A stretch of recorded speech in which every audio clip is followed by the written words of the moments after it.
Looks like I found the river. Where's Gav?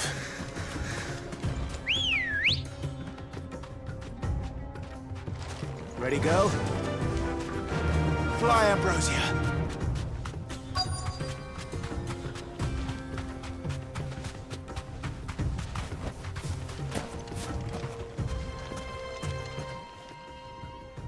Sorry to keep you, Gav. Better late than never.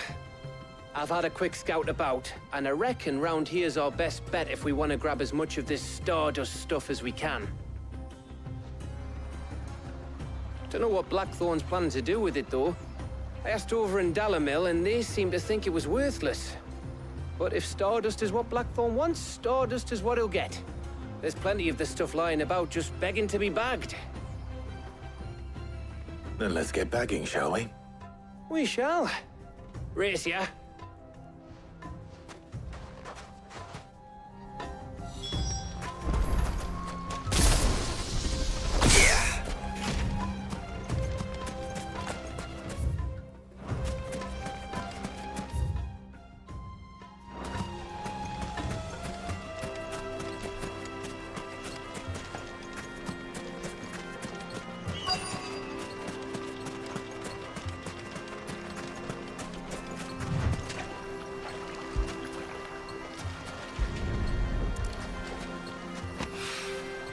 So this is Stardust. It just looks like black sand to me.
That should be enough for now.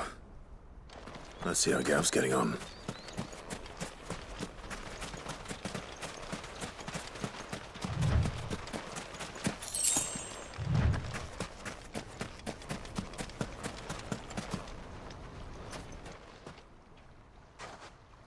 You finished? How much did you get? Enough. I hope.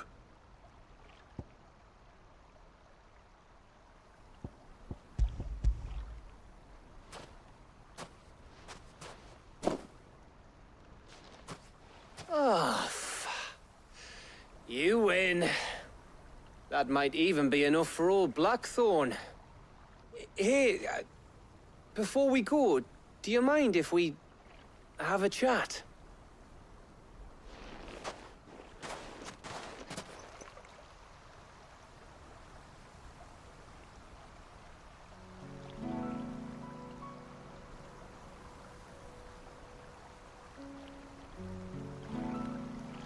Feels like ages since we had the chance to talk. You know, man to man like.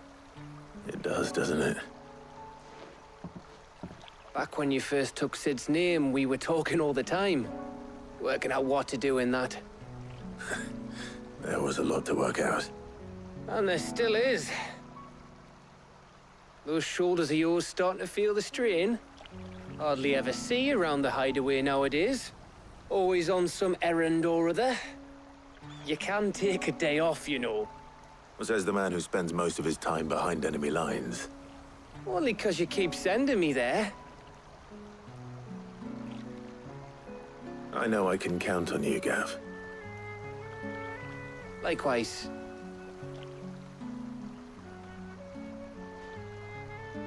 So you keep sending me wherever you need to, and I'll keep going. safe in the knowledge that I have a home to come back to. Thanks to you.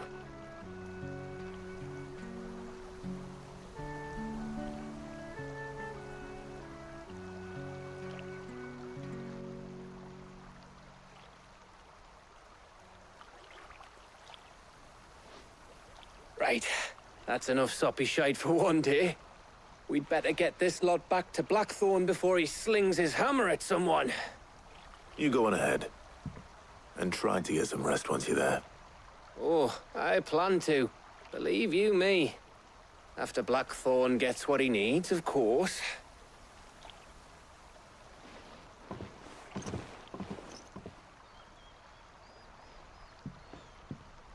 Right. Ready to go home, boy?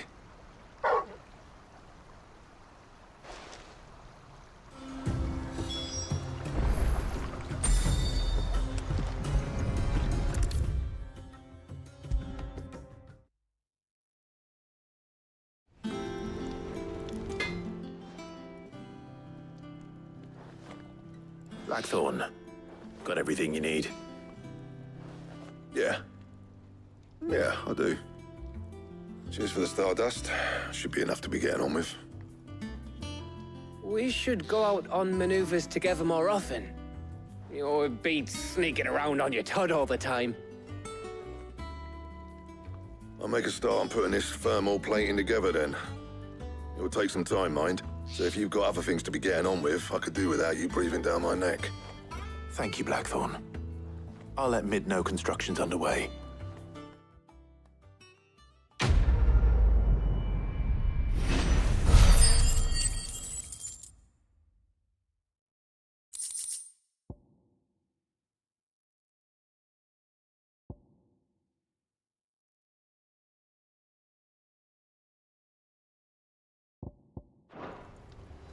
Suppose we'd better be getting back to work too. Give us a shout if you need anything.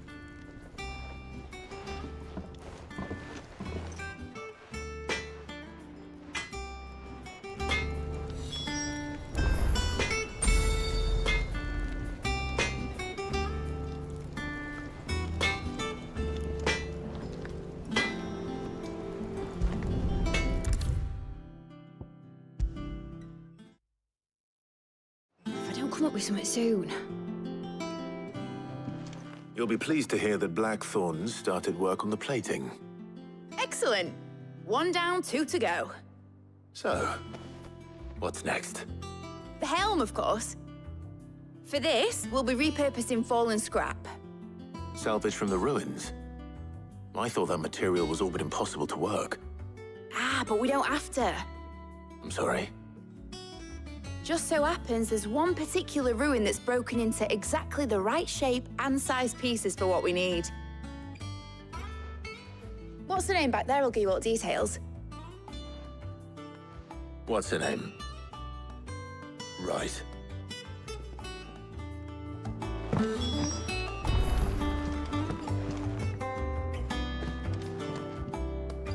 Oh, Sid, is this about the helm? Yes. Mid said I should speak with you. I'll show you the plans then. Here you see the mithril engine, in which mithril is burned to generate heat. That heat is then harnessed to produce motive force. Excess heat is dealt with by means of the thermal displacement stack, which disperses it into the surrounding air. Now, were we to rely on thermal plating alone to achieve this effect, the rate of excess heat buildup would far exceed the displacement coefficient of the plating. In other words, the reactor would overheat and eventually explode. This is where the helm comes in. It connects to the plating, you see, and serves as a sort of thermal sink to absorb all that excess energy.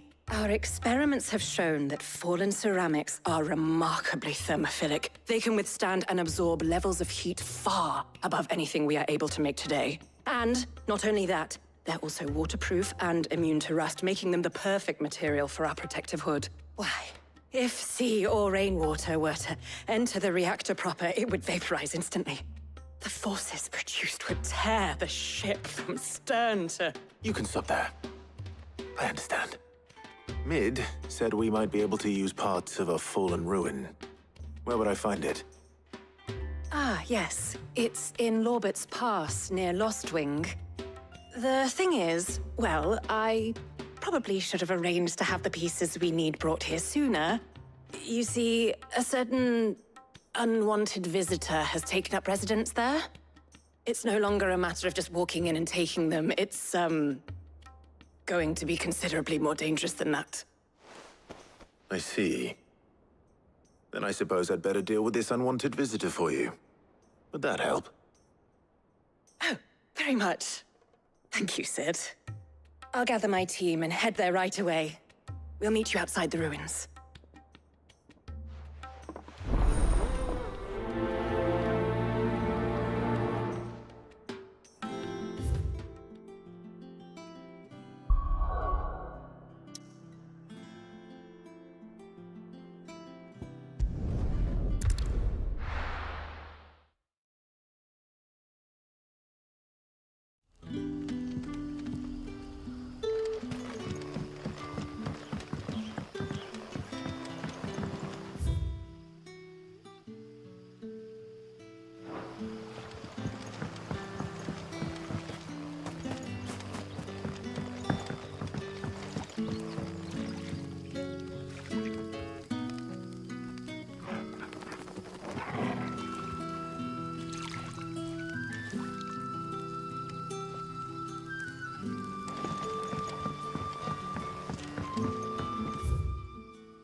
Let's go.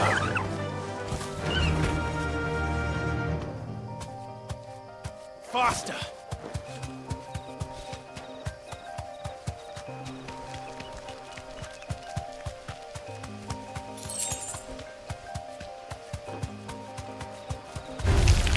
All right.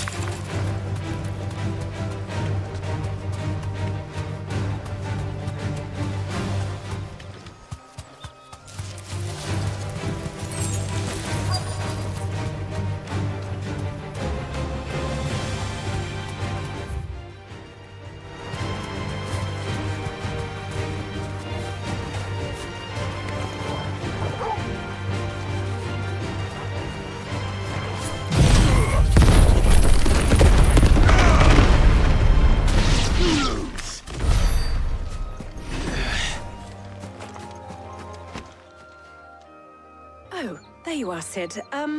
Thanks so much for coming. The, ruins are just over there, as is the creature I told you about, I'd imagine. Would you mind? Of course. I'll be right back.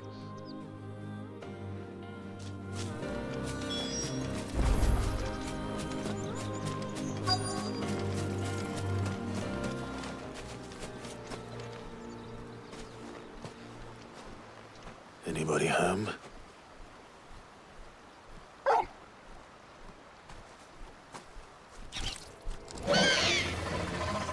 This must be our unwanted visitor.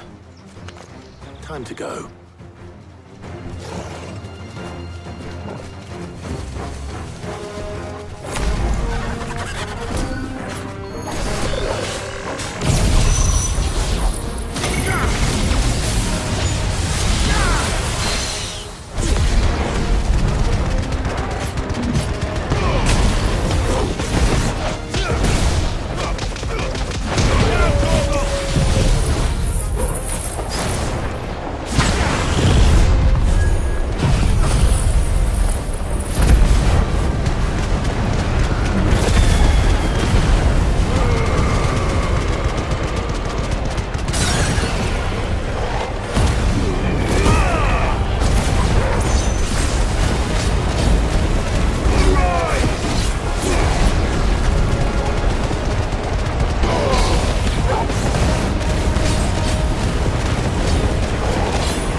this!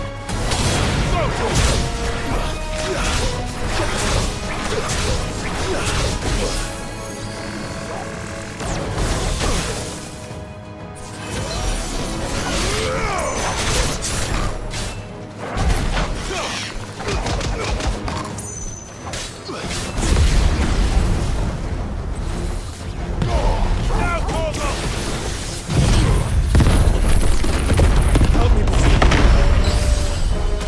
Nice try.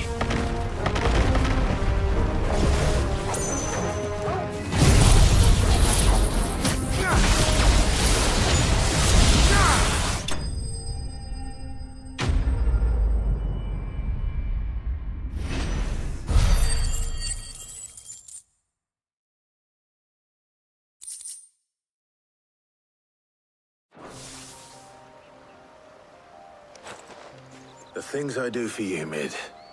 Sid! Oh, thank goodness you're safe. You shouldn't have any trouble now. Indeed. Well, don't let us keep you. We'll, see that everything is transported safely back to the hideaway. All right. I'll let Mid know you're on your way.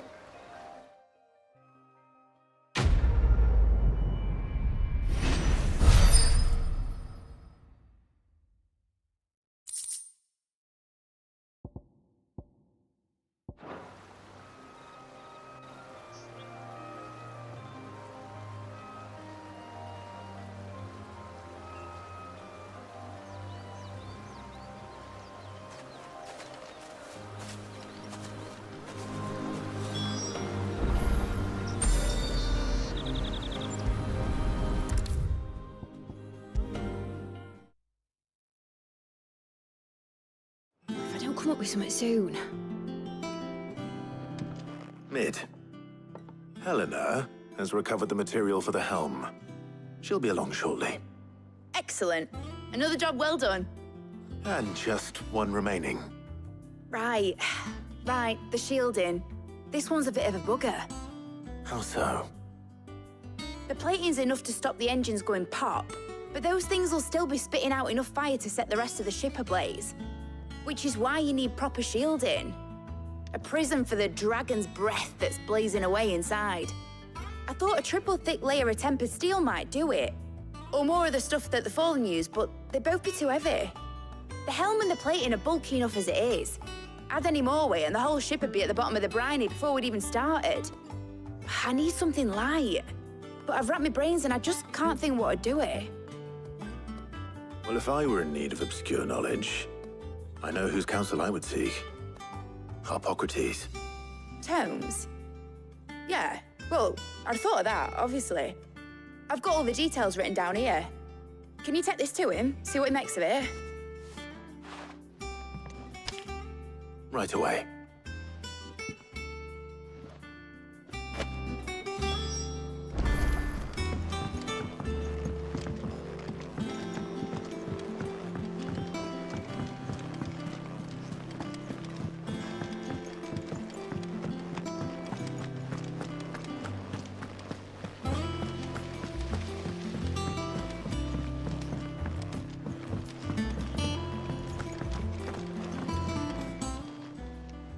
I wasn't expecting you back so soon.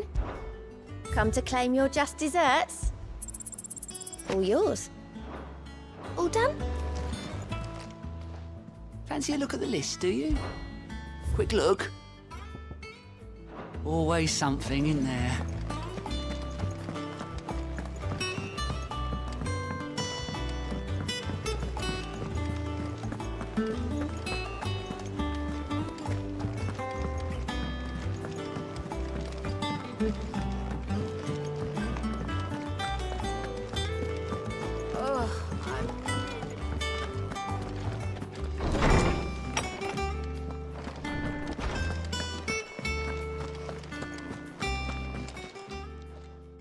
Harpocrates, do you have the moment? For you, Clive? Always. Well, actually, it's for Mid this time. Could you take a look at this?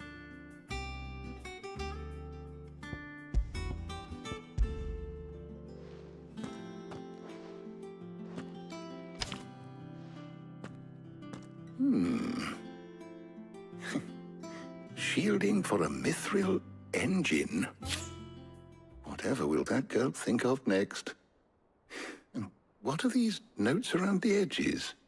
She has some specific requirements for the materials. The shielding needs to be able to resist extreme heat on the inside, and yet remain cool enough on the outside not to set the ship alight, while also being light enough not to sink it. As you can imagine, she's struggling to find anything that meets her needs. I see. I wondered if you might know of a solution, or if you might be able to search the records for one. Perhaps it is not a different material she requires, but a different approach. What do you mean? Consider the lake we have made our home. Its blighted waters eat away far more quickly than fresh water or even brine, at timber and steel alike. And yet, we have made a home here from those very materials nonetheless. We have. But Bardolph must varnish every board twice over to keep it from rotting. And Obelus complains that without a constant supply of pitch. I see. Early Gregorian histories speak of a preparation known as moon dew. It is said to be able to resist even the most ferocious flames. Before the dragoons tamed the worms and wyverns of the realm, nobles would daub their castle walls with it in order to guard against dragonfire. So if we could recreate it... It might be applied to some material or other in order to provide the protection Mid requires. As to how best to apply it and to what material, perhaps Bardolph and Obelus might be of assistance. I shall speak to them and see what wisdom they might have to offer. If you would be so kind as to procure the necessary ingredients, I shall discuss the specifics of how it might be most effectively put to use with our two friends. The knowledge of the past may yet prove useful to we of the modern era. Thank you, Hippocrates. And since you're asking others to help you, perhaps I should too.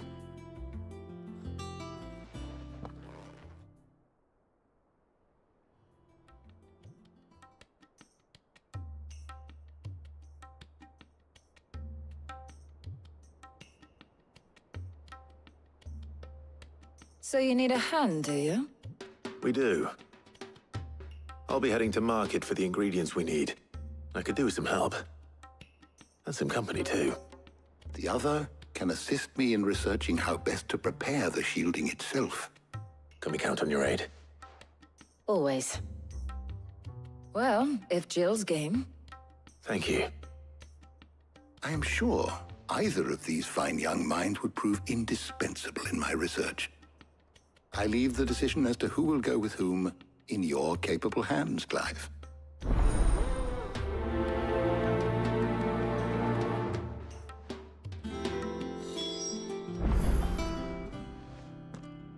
So, Clive, have you made your decision? Who will accompany you on your little excursion?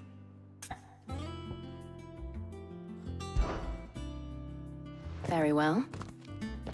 So then, what do we need to find? I have taken the liberty of preparing a list. Here. White chocobo eggs. Pepio nuts. Are you sure this list is right? Everything on here seems very edible. I would have thought the ingredients would be a little more exotic.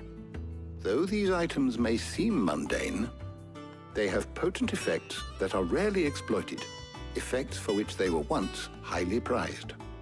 So much so, in fact, that they were harvested almost to extinction, hence moon dews having fallen from favor. Now, of course, they can be obtained with ease. You should be able to find everything you need at the market in Northreach. Is that so? I've been meaning to visit Northreach anyway. I'll set out now. Join me there when you're ready. I will. Until then. You two enjoy yourselves.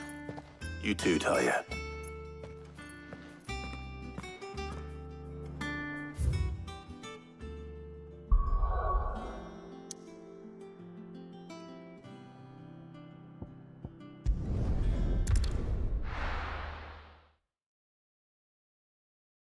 Now, where's Jill?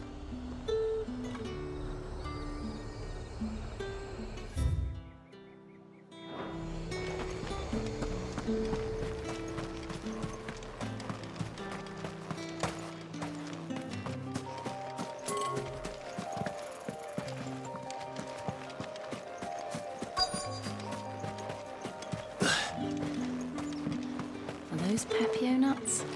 I can never tell. How goes the hunt for ingredients? I've only just started. I'm sure everything we need is somewhere amongst all these stalls, though. Why don't we split up and see? We'll take a couple of ingredients each. All right.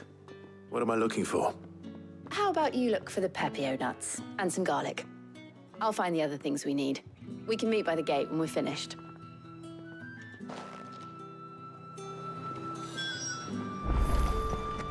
Up! You'll not find a bruised pippin in the... Fresh cuts! Come and get them before they go. Any friend of the innkeeper is a friend of mine. Ah, yes.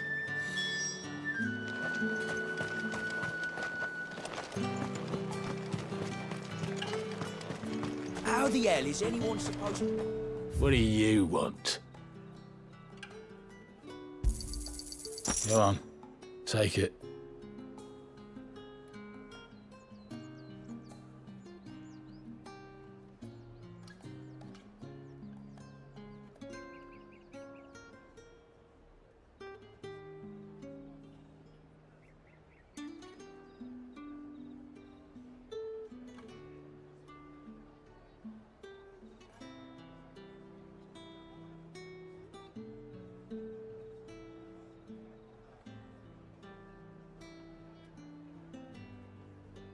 Good riddance. That's everything. Let's see how Jill's getting on. Things would have been different at the Mother Knock. Keep them pilchards nice and chilled.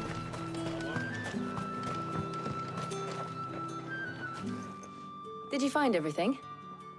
I did. Here.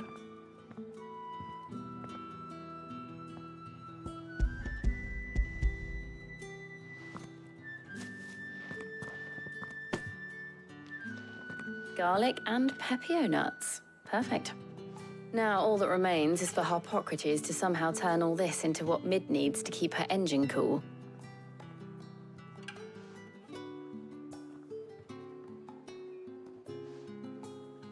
But before we head back, would you walk with me a while?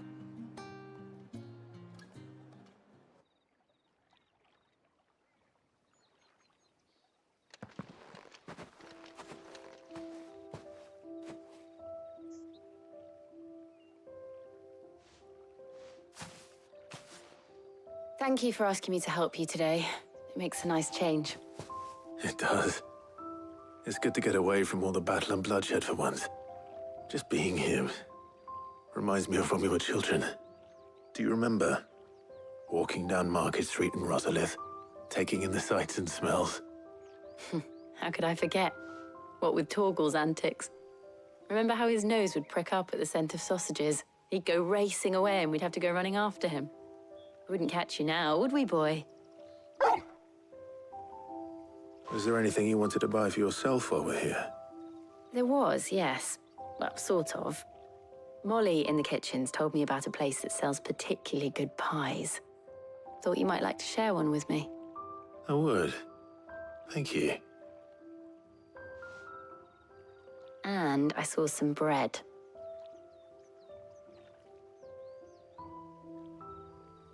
Big white cobs like the baker back in Rosalith used to make. What do you think? I thought we might get some soup to dip it in. But then I tried a slice of the butcher's dry-cured ham and it was just, oh. You all right? Sorry. It's just, you're right.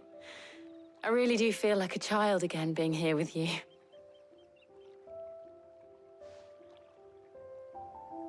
Clive. Is it wrong of me to enjoy this? No, Jill. This is how life should be. And it's how our lives will be when our work is finally done. When we can live on our own terms. I hope so. Thank you, Clive.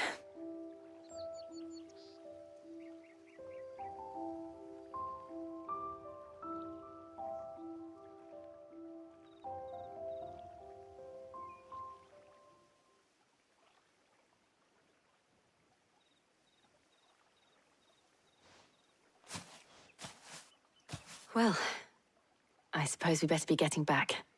I need to give these ingredients to Harpocrates and Talia. I'll see you at the hideaway. Take care. I will. You too.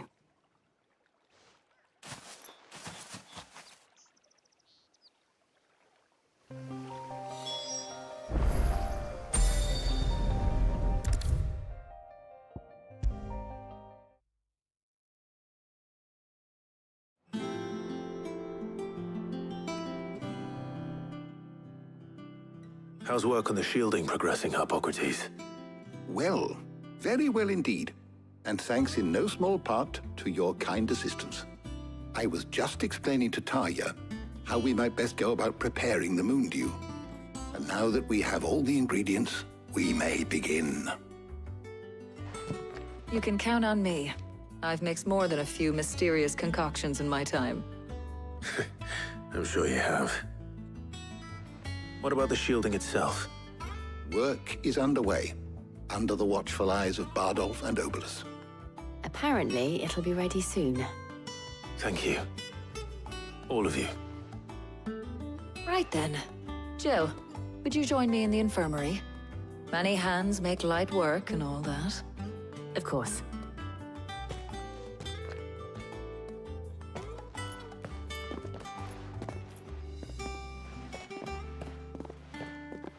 Oh, and Clive, thank you. It was nice just being with you.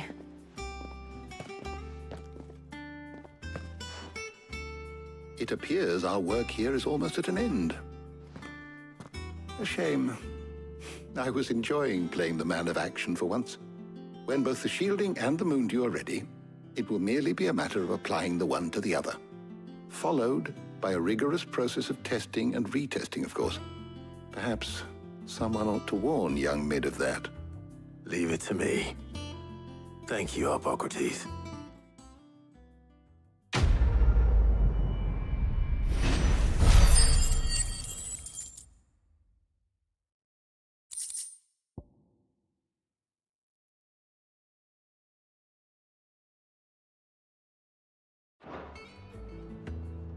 Well, I'd better go and give Mid the good news then.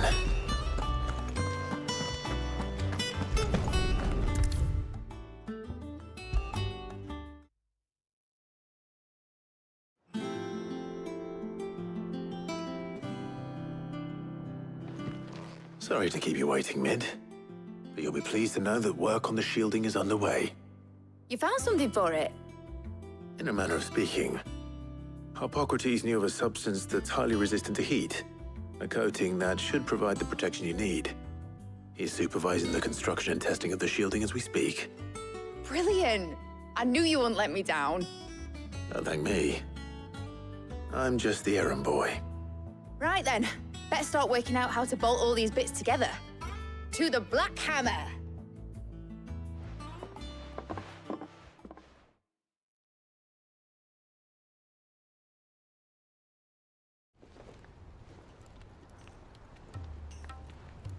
You know, when I got into the smithing game, I thought I'd be making swords and shields, not thermal bleeding didgeridoo-dahs. Displacement stacks. Same difference. Whatever you call it, I ain't putting it together in here. It's cramped enough as it is. Let's take this outside. Mid, you get all the parts lined up on the deck. I'll take care of the rest. On my way! Oh, and bring me the biggest hammer you can find. This is gonna require some precision walloping.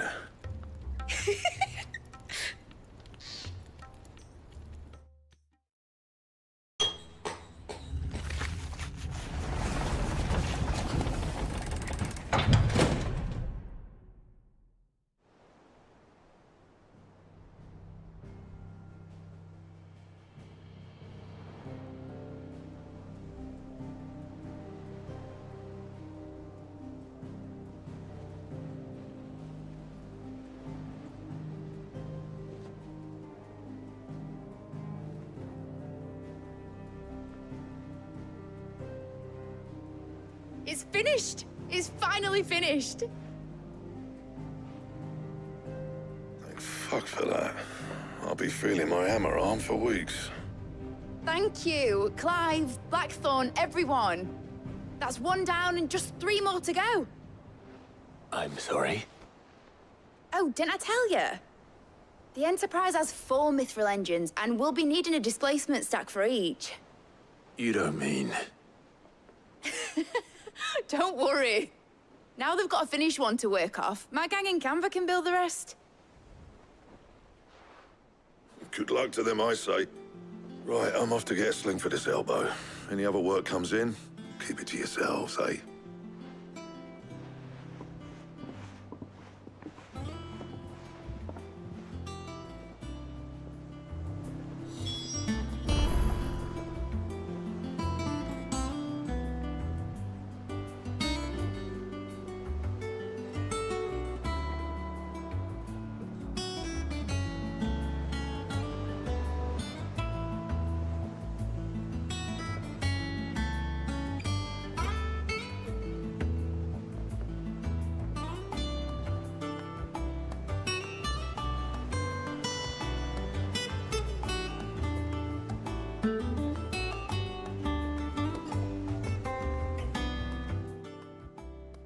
What's the matter?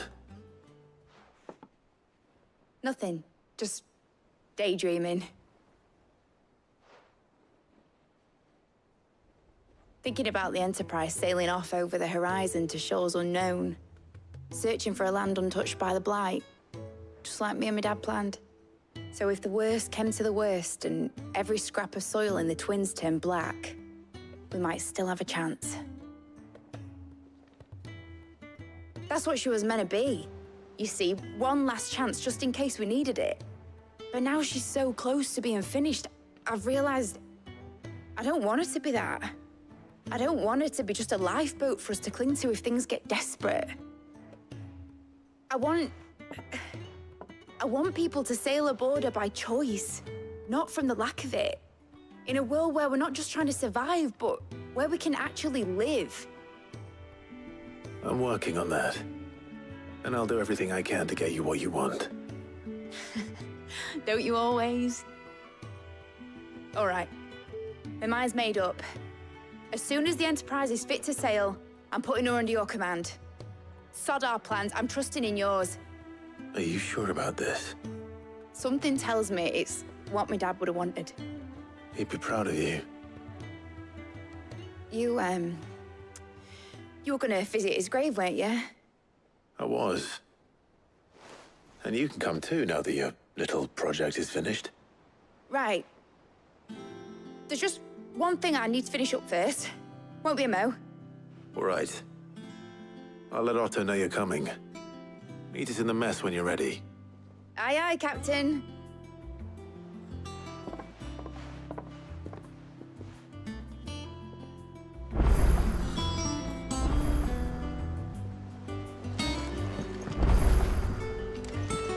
Mid told me she was building a ship. That's a ship. Let's sail it round the lake.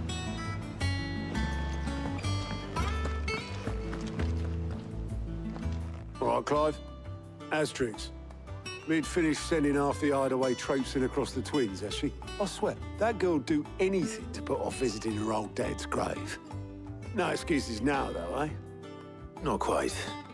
She said there was one final thing she had to take care of.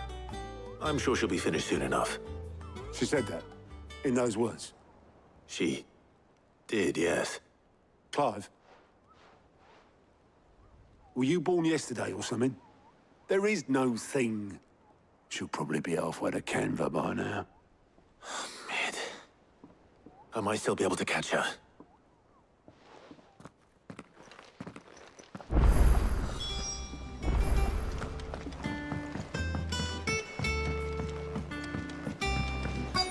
Is that the thing Tomes held?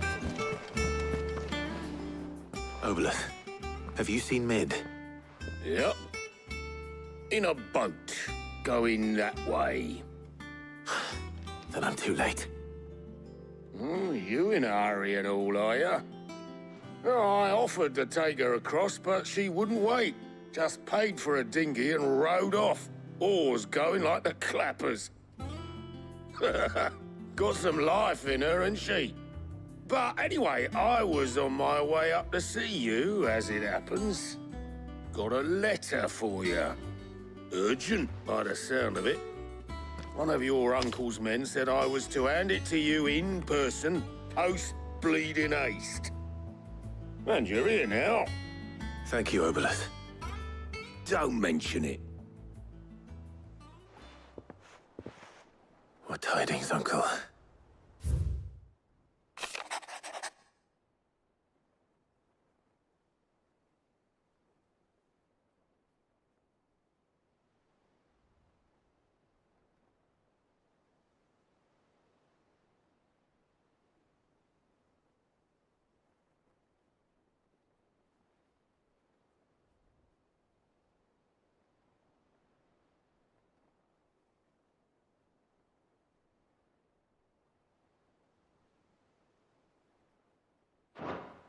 Trouble in Canva.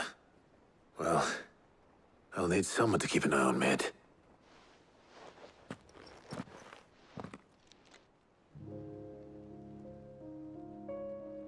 So what? Mid got us to do all the dirty work and then just sailed off into the sunset? It, seems that way.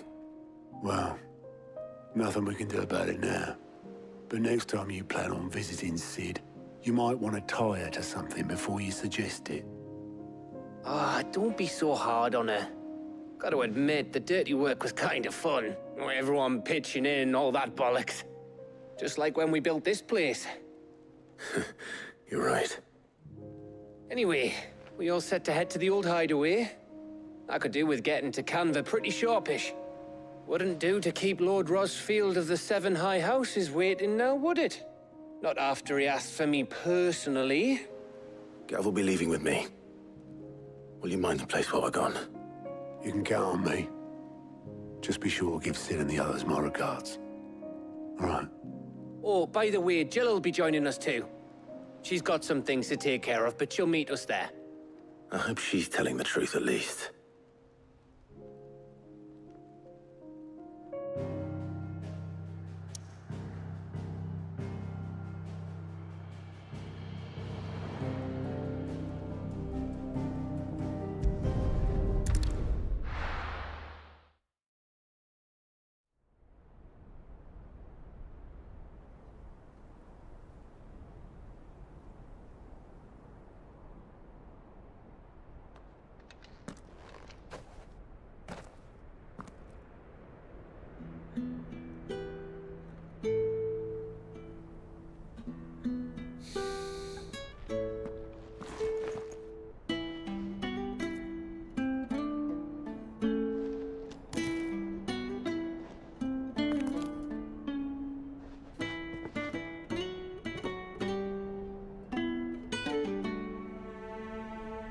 Well, Sid, I remember what you told me.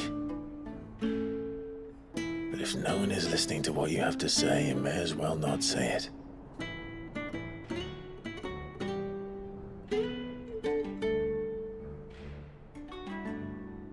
But I will say this, old friend. Hugo Cooker is gone. His shadow looms over us no longer. It's a pity the Phoenix can't be in two places at once. If he'd have been with us, maybe he could have done something for the lost.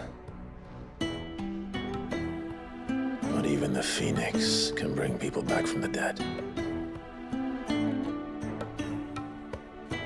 Life has a beginning and an end. So we must live while we have the chance. And not as slaves to the crystals, but as free men. May we join you?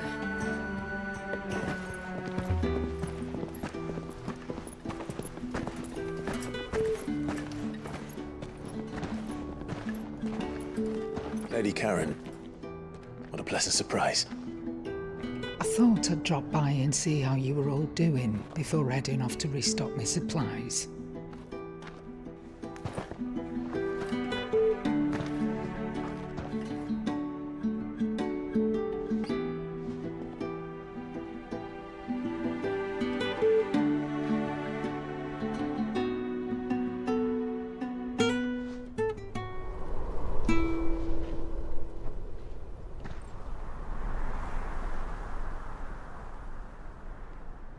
It wasn't the most scenic view back then, but it were never as bad as this. I know. The Blight marches on. And soon, there will be no escaping sights like these.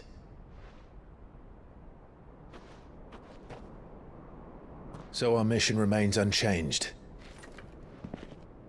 We cannot stop until every Mother Crystal is gone, and their thirst for ether with them. The only one that remains in Storm is Drake's tail in the Crystalline Dominion. Our next target. We're going to Twinside.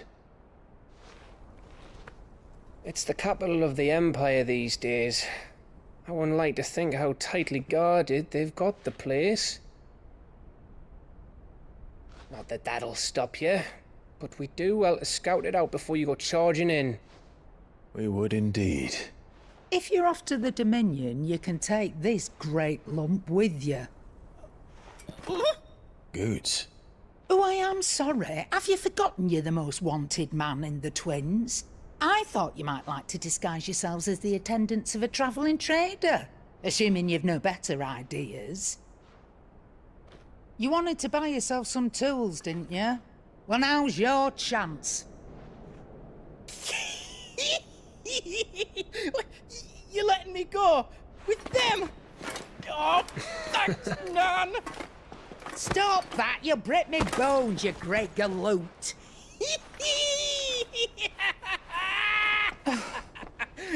There's a caravan that runs back and forth between the Dominion and the Bottle.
Markets. It's managed by the Merchants Guild. Just show them Goots' traders pass and you'll be on your way. It'll be a damn sight less risky than footing it the length of the Crystal Road. That's for sure.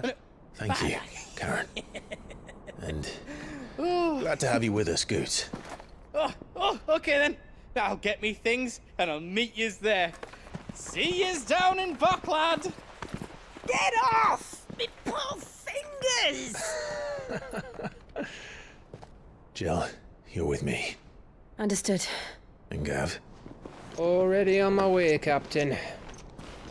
Be careful. Aren't I always?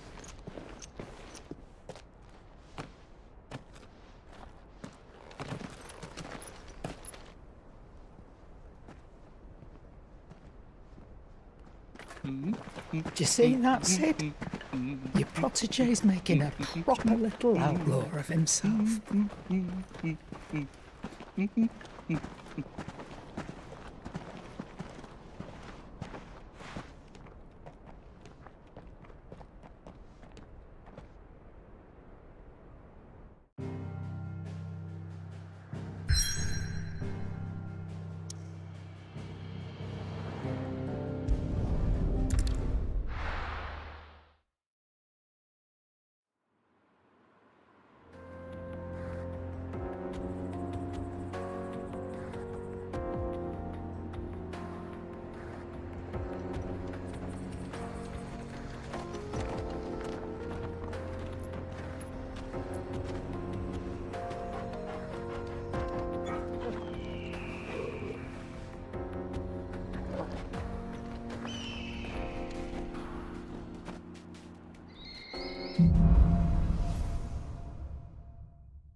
How are you feeling?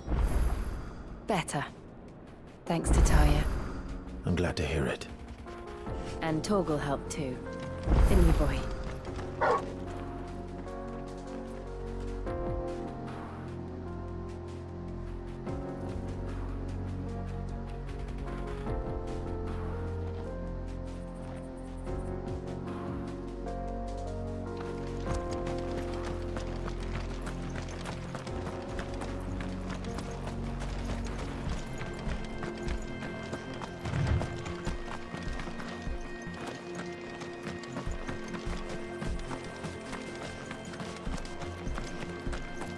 This used to be a trade route for merchants crossing the Scars, till the Republic laid a new road wide enough to let wagons pass, and all official traffic moved there.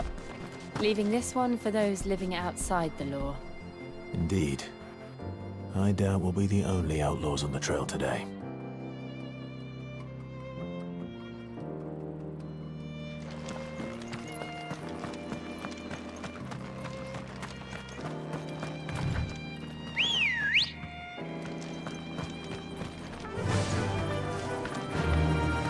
Run like the wind.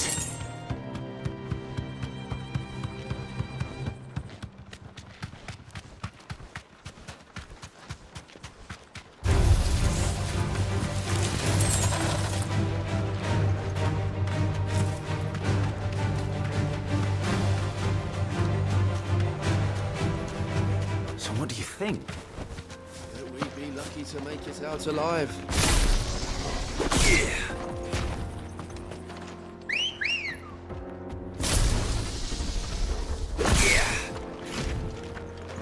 Good girl.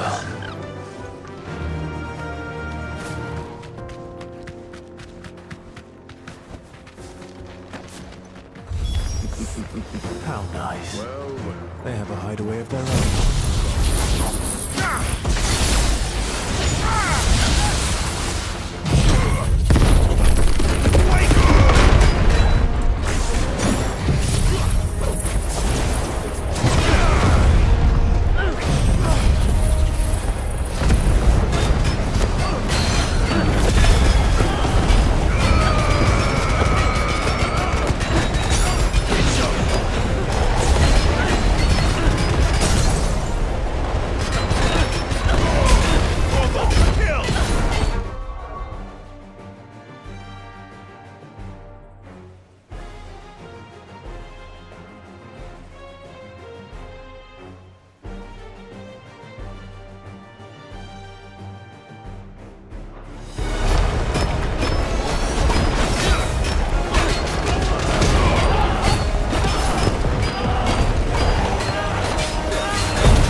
We've done the Republic a service.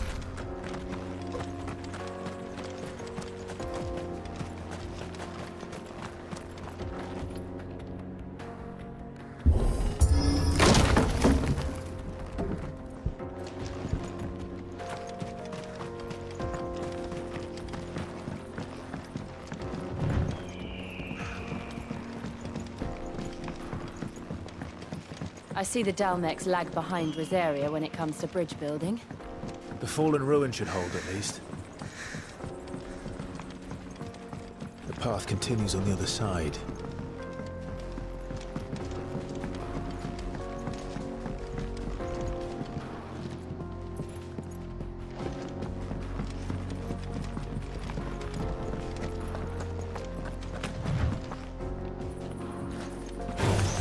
Don't get surrounded.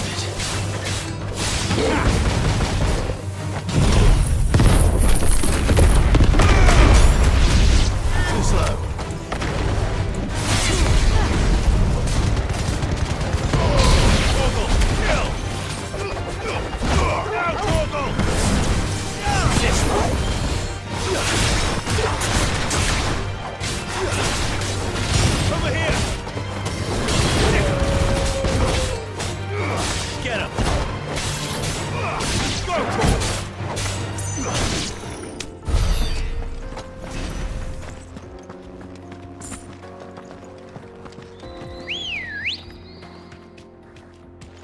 Come on.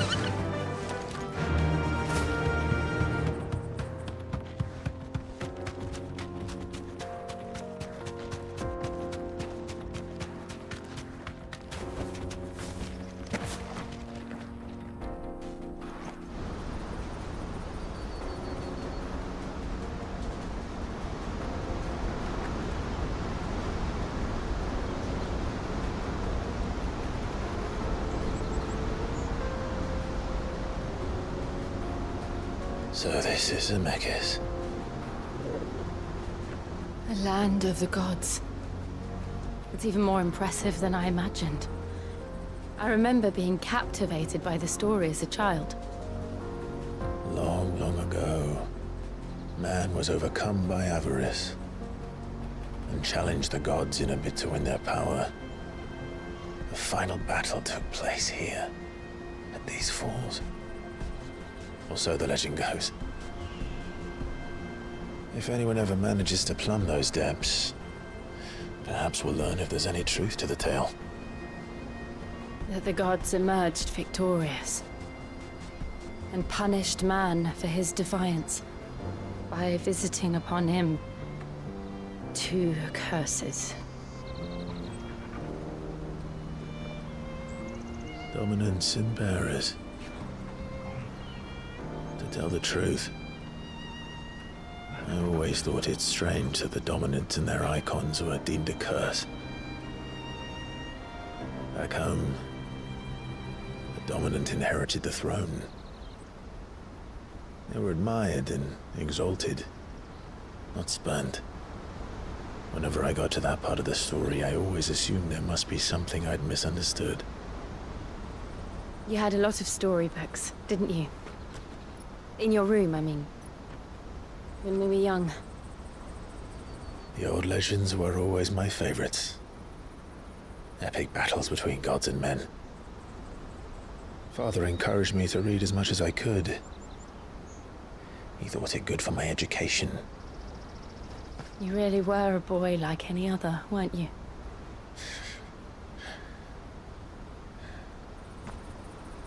Just look at this place. It's enough to make you believe the legends are true. I know.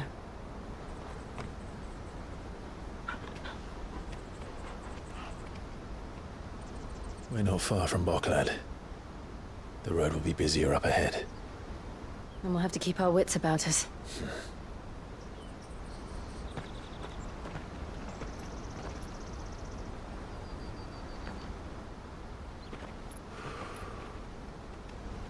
Clive?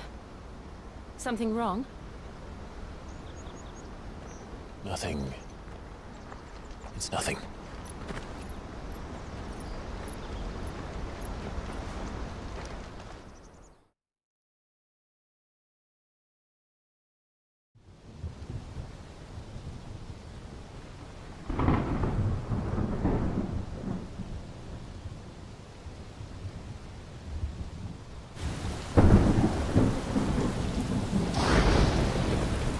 I see the reports are true, Father. You have surrendered the throne to Olivier. I have. Emperor Olivier shall rebuild the Holy Empire of Sambrec.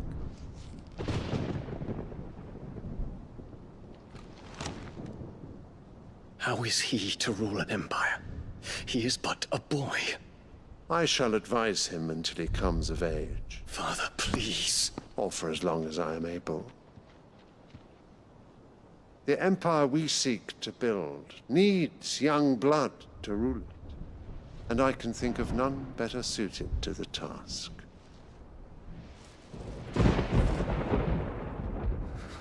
There is other news, Dion.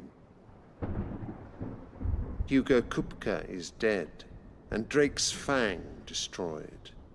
The pillars of the Republic have fallen. Ere long, the Imperial banner shall fly over every city in Storm. And then Valisthea. All shall bow before their Emperor. Father, these are the words of a tyrant. They are the words of a god. The Emperor whom I gladly serve. Great Greeker, made flesh.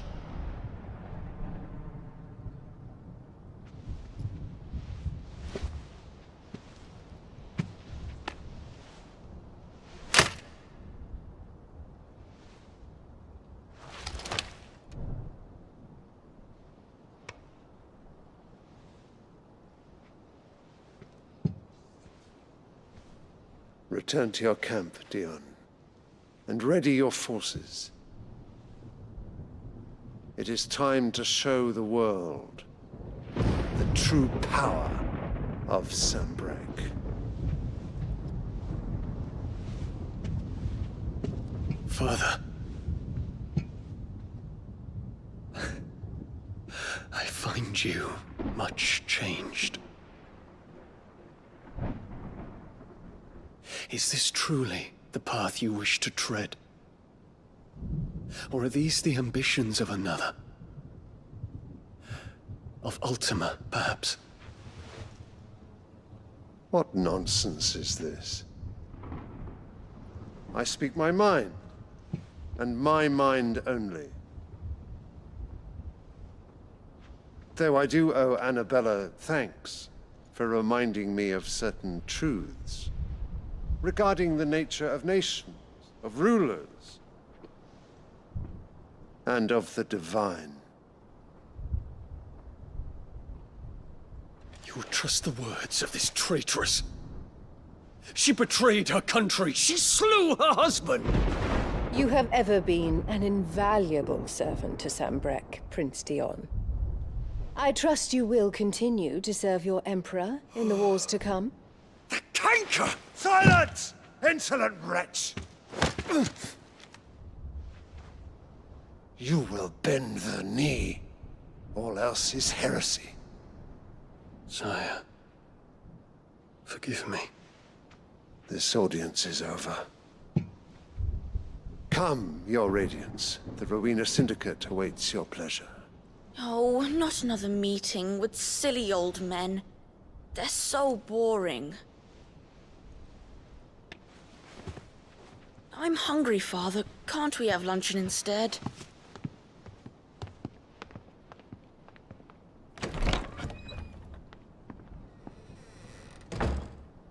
Does it pain you that you will not inherit your father's throne? I have suffered worse.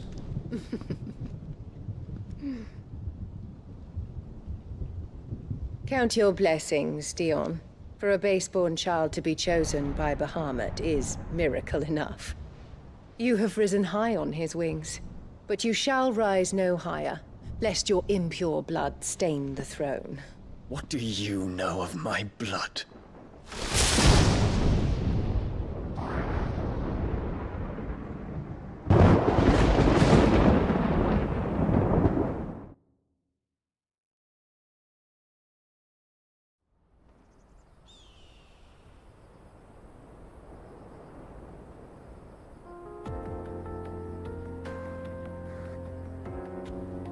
The Boklab markets are to the north.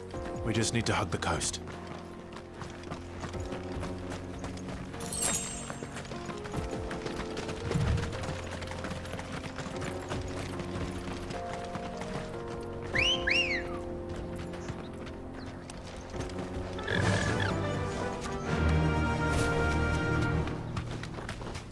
Infiltrating the Dominion won't be easy with the Imperials on high alert. No. His Radiance has lost one capital already. We can be sure Sylvester will do everything in his power to hold on to Twinside. His troops are well-trained and increasingly battle-hardened. But it's not as if we can wait for the siege to end.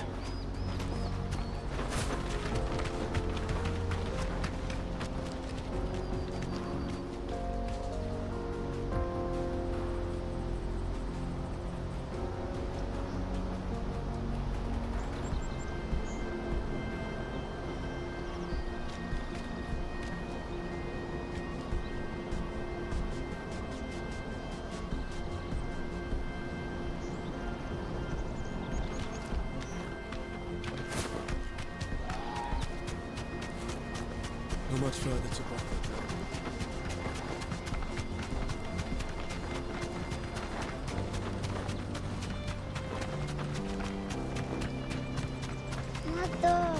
More refugees. And they're all making for the Crystalline Dominion. Because they don't know how to live without the Crystal's blessing.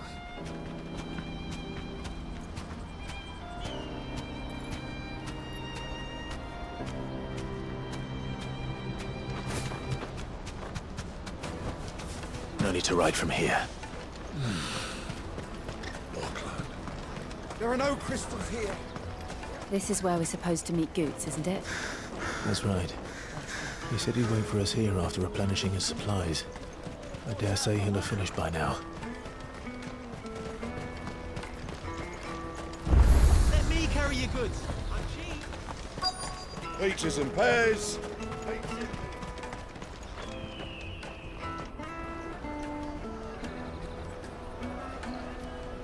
Wonders from across the water. Come one, come all. Feast your eyes. Good sir, can I interest you in...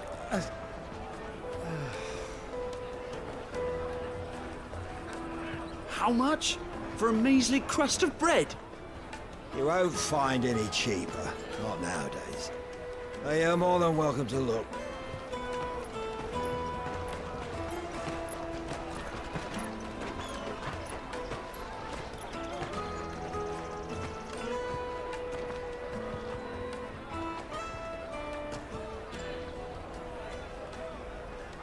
The Empire's unlawful and illegitimate occupation of the Crystalline Dominion is still in effect. Only those whose business in Twinside has been officially approved by the Republican Army will be permitted to cross the border. All who seek entry are to form a line and ready their documents for inspection. It looks like we aren't the only ones who are eager to leave. And they're checking everyone. Can't you make an Not exception? for the likes of you. We won't get through without that pass. Let's go and find Good, shall we?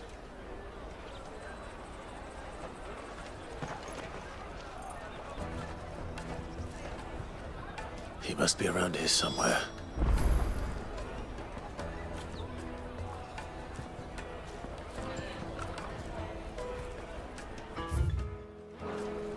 Come, taste my peaches. They're sweet as nectar. I'll take the guard. Juicy pears. Slake your thirst without crystal. You won't find anything of this quality in Twinside. You should come with me to the Dominion. Life will be different there.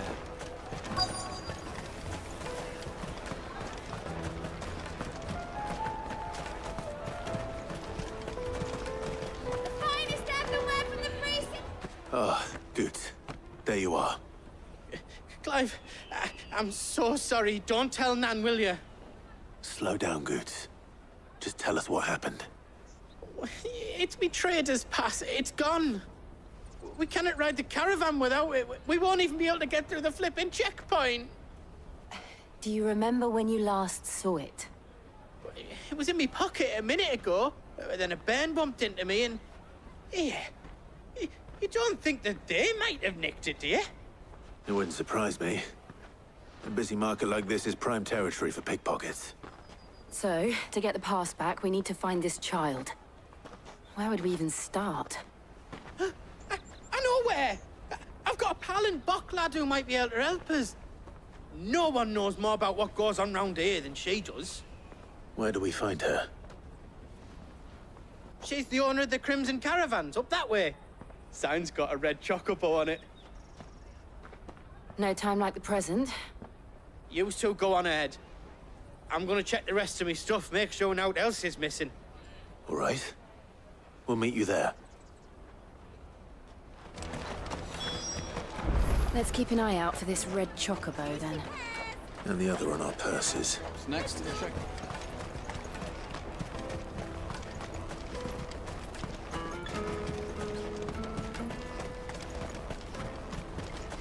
Peaches and pears. Out of my sight, wretch. You won't find a finer array this side of the strait. Many thanks.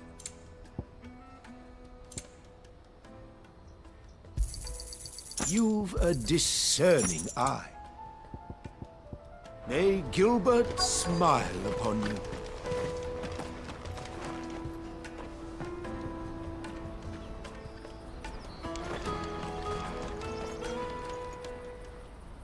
Looking to hire a coach? It's 10 million for a two-birder to the Crystalline Dominion. Take it or leave it. Oh, we're not here for that. Then I bid you good day. Oh, wait! Don't go, El. He's me mate. As I live and breathe. Goots, what are you doing back in Bocklad?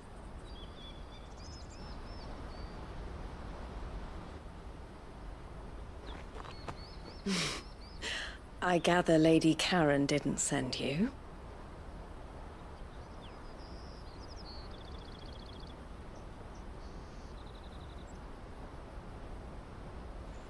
So what trouble have you got yourself into this time?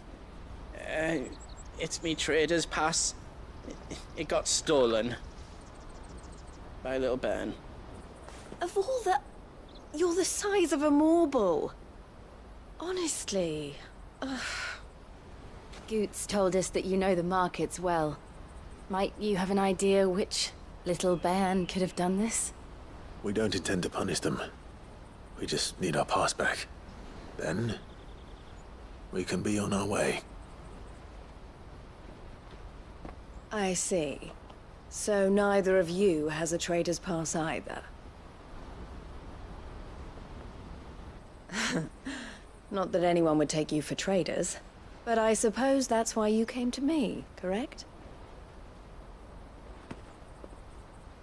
Now, I can't say for sure who took your pass, but I suspect I know why they did it. Let me explain.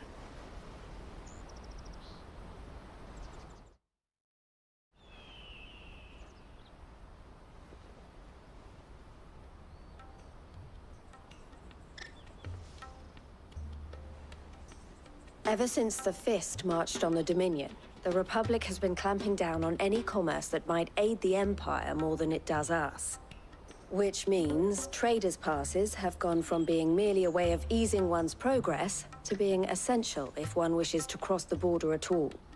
And with demand outstripping supply, they've become a precious commodity, leading some to seek to acquire them by less than legitimate means. So the children are stealing passes to sell on the black market? Yes, and no. Passes are inscribed with the names of their owners, and yet none of the victims' names have appeared on the register of those passing through the checkpoint. Which means? That someone is doctoring the stolen passes. The same someone who is encouraging the children to steal them. And the same someone who has Goots' pass, no doubt. Whoever they are, they're ruining the livelihoods of honest merchants, which is why we've decided to take a stand. Will you stand with us? You want to get your past back. And we want to ensure that no more are stolen. Catch whoever's behind it all, and 2 birds shall be slain with a single stone. Is there any other way of getting to the Crystalline Dominion goods? They won't let you in if you're not with the caravan. It's that, I don't know, try swimming across the strait. But the guards will definitely spot you if you try and do that. Like, we don't want to get spotted, right? So either we find the people who took the pass, or give up all hope of entering the Dominion. All right. We'll help. Thank you kindly. But I don't know your name. Eloise at your service. Clive. A pleasure doing business with you, Clive.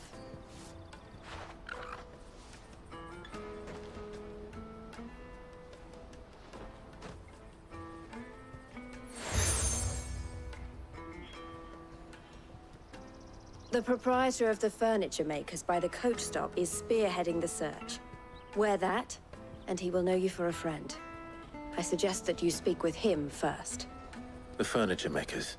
Understood.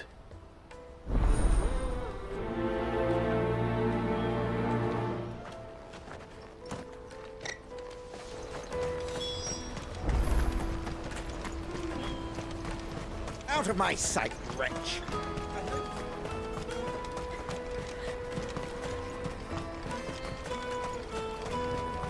Come on, come on!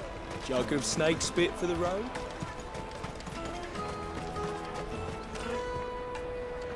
Are you the furniture maker? Looking for something in particular? Ah, Eloise collared you too, eh? Then I expect you want to know more.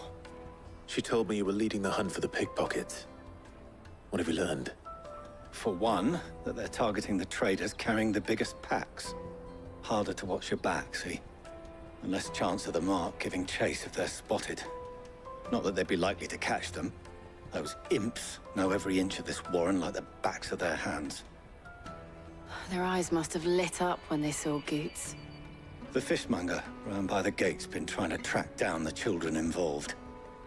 You should go and have a word with her. Thank you. We will.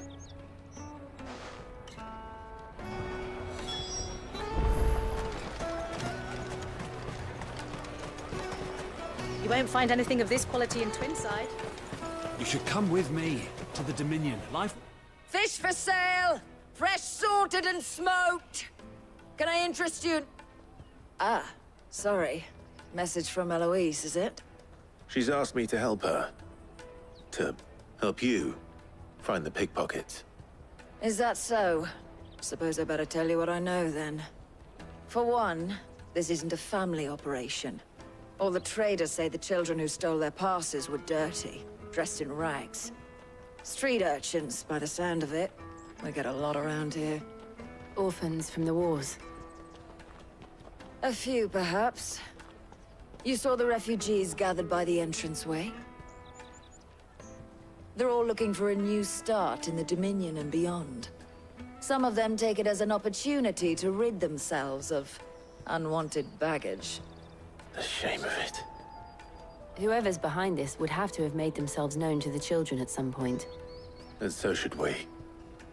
You should start with the children around here, then. I doubt they're the ones involved, but they might have heard something. It's worth a try.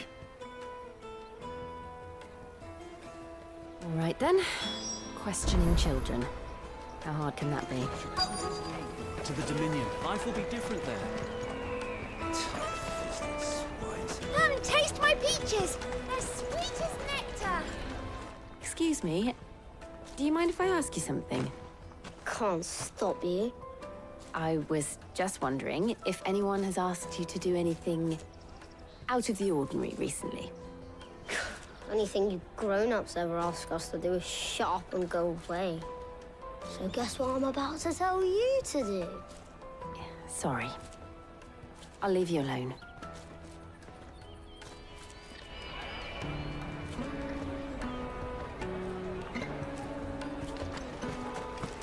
Come, taste my peaches! They're sweet as nectar! Fetch!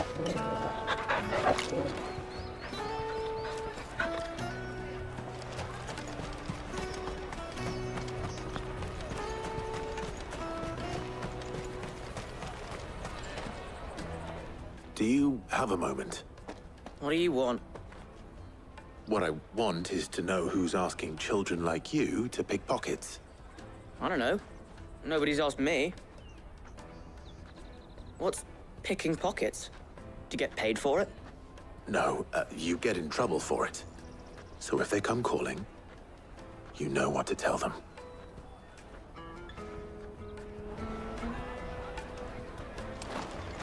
The caravan stops next to the train. Excuse me? What do you want? I don't have any money. It's all right. We're not going to hurt you. We just want to talk. What about? We've heard that some very bad people are making children like you steal from travelers. We need to know who's behind it so we can stop them. I don't know much about it, really. But my friend, Honza, he said he got a job doing something dangerous. Sounds promising. We need to find him and ask. Do you know where your friend might be? He's usually by the tents outside town. Thank you. You've been very helpful.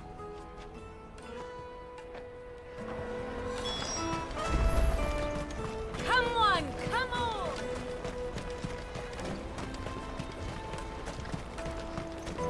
Peaches and pears. Let me carry your goods. I'm cheap.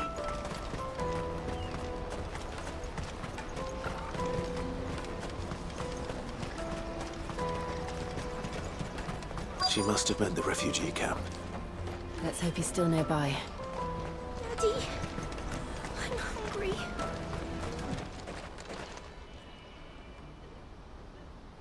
That big fat donkey was easy pickings.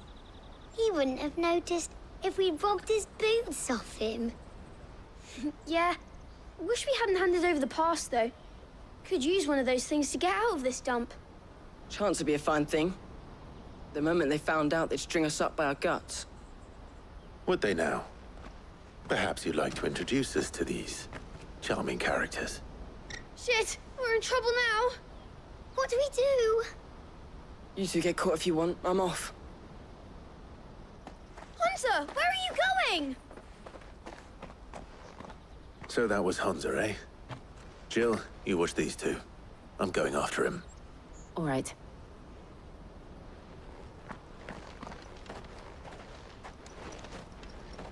He can't have gone far. I need to find him before his employers do.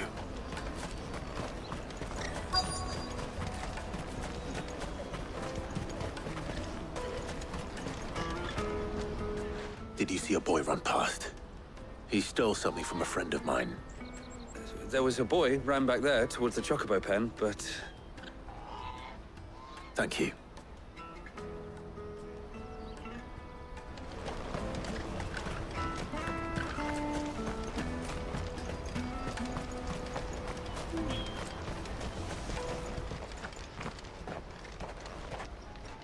Oh, shit. Cornered. It's all right, Hunter. I'm not going to hurt you. I just want to ask you some questions. Fine. Not like I've got a choice. I'm looking for the people who are making you steal for them. Who are they? Called themselves the Carstones.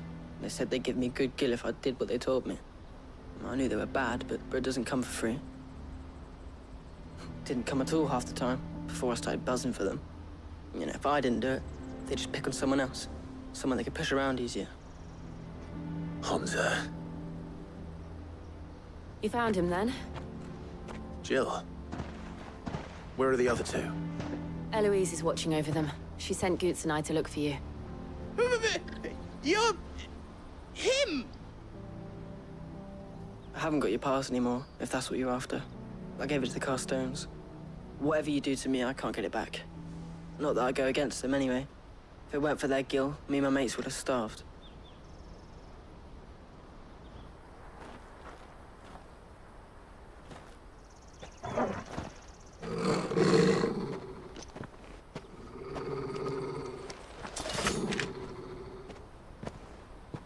cowards.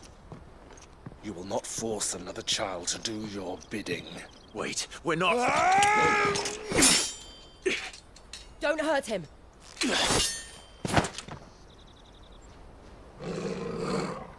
You're making a mistake. We're on the same side. Like hell we are. That brooch. Where did you get it?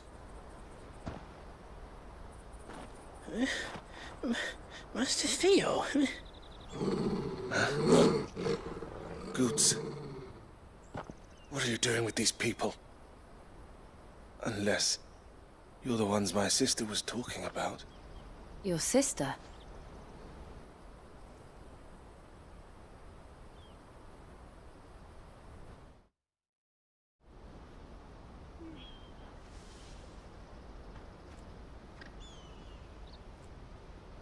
Eloise didn't tell us she had a brother. And why would she? I'm just her back and a blade. Theodore, at your service. Sorry about before. Theodore, what do you know of the cast stones? Vultures who have made Boklad their hunting ground. They prey on the desperate, stealing from those with Gil and bullying those without it into joining their flock. I'd been looking into their activities in hope of sparing the refugees any further hardship. But it seems they've already stooped even lower than I'd feared. Hansa's a good lad. Don't blame him for what they've made him do. If he and his friends hadn't agreed to work for the stones, some other poor souls would have. On pain of death, most likely. Clive, was it? And my sisters asked you to help put an end to the pickpocketing. Then we all want the same thing.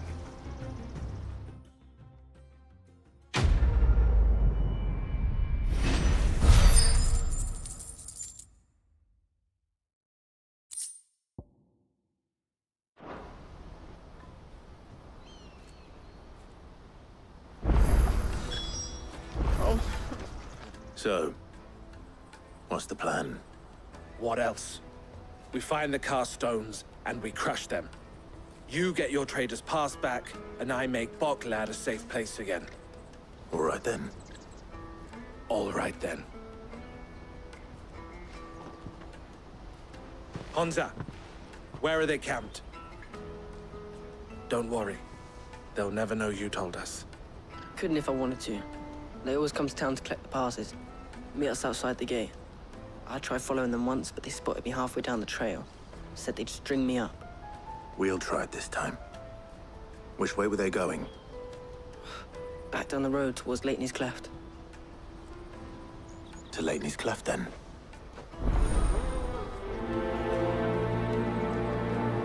Leitney's Cleft is to the south, past the camp. No, you better not have scared any of my bullets.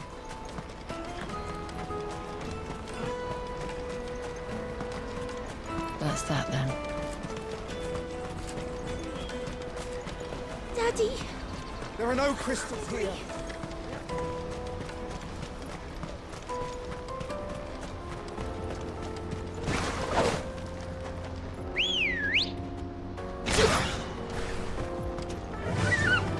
Run like the wind.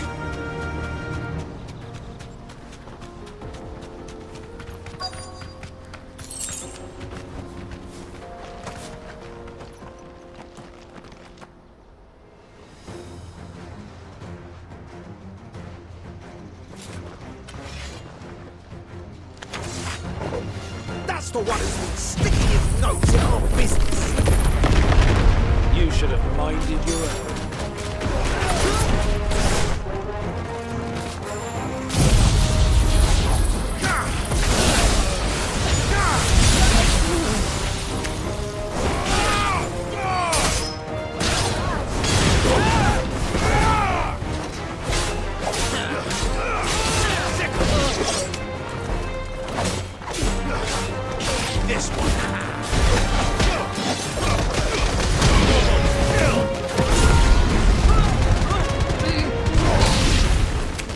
I doubt these were the ringleaders.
but at least we know we're on the right track.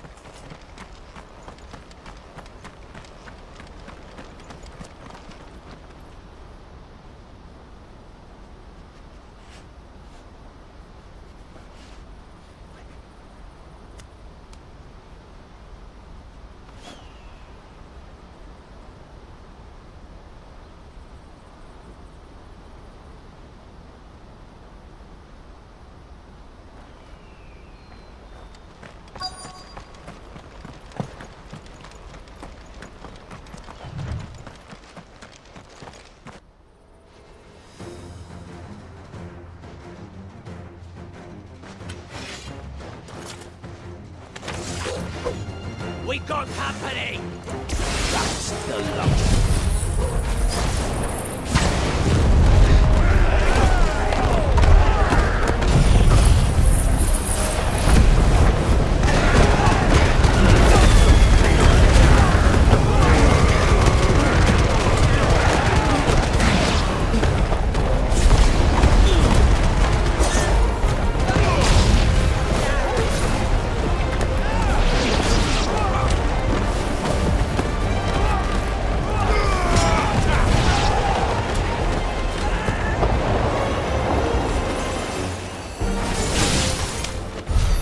Soldiers.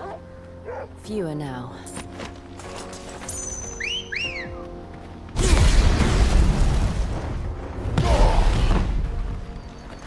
Ready, go?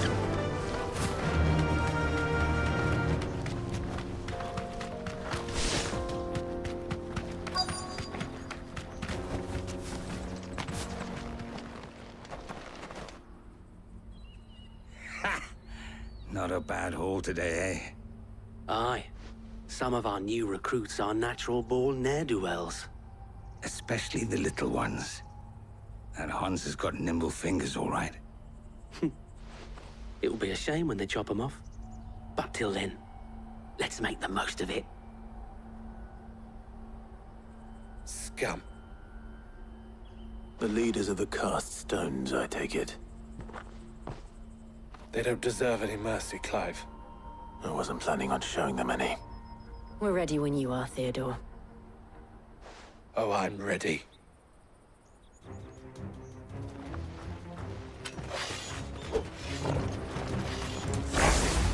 That guard from Blockland! Kill him! Kill them all!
And they say crime doesn't pay. Gold chains, rings, purses. And traders' passes. Dozens of them. Have the names been changed? Not yet. I recognize some of them. No doubt Goots's is somewhere among them. Now I just need to sort through it all and return everything to the people it was taken from. We should go and give Eloise the good news. Can we leave things here in your hands, Theodore? Of course. Oh, and, be sure to tell her of the part I played, won't you? We'll be glad to.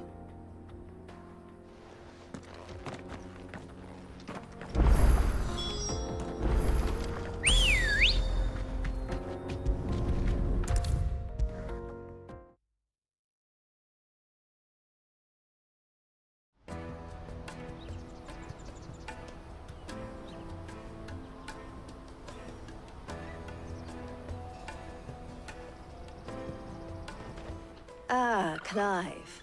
How goes the hunt? My brother isn't getting in your way, I trust? Quite the opposite.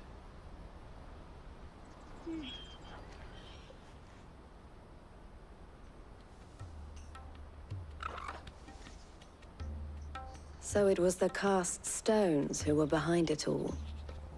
Theo told me he'd been on their trail. And their demise solves 3 problems at a stroke.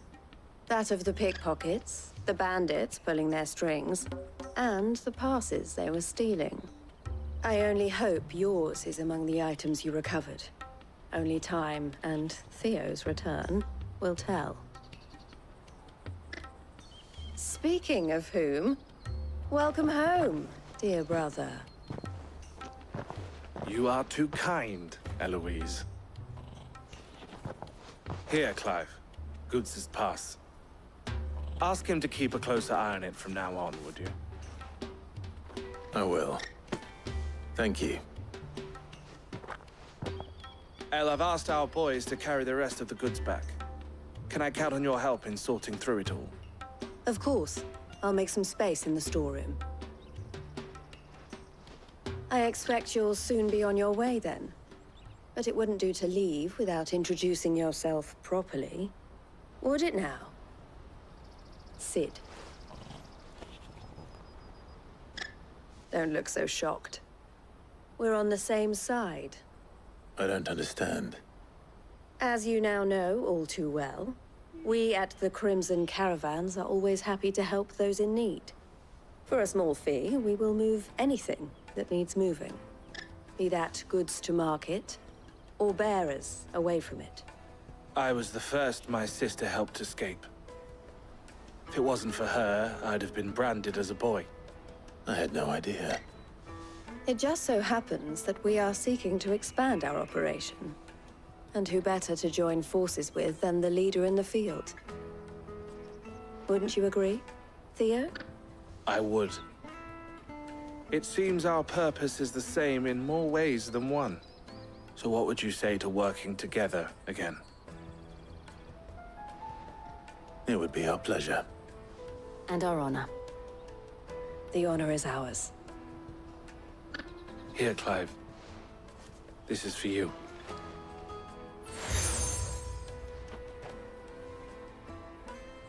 What is it? El has friends in high places, while I have associates in, lower ones. That mark is proof that you're a friend to us both.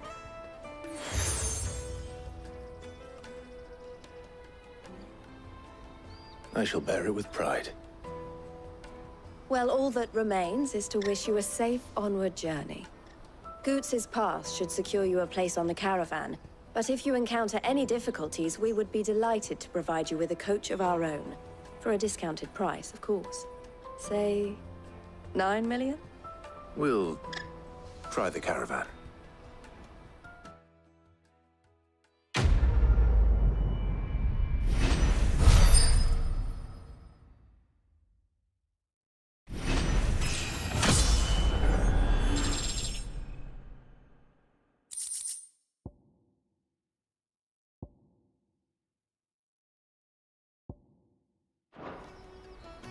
Right then.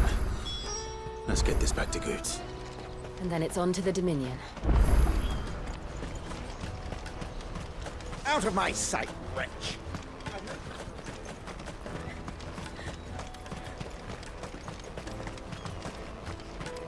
Come on, come on! The caravan stops next. Juicy pears!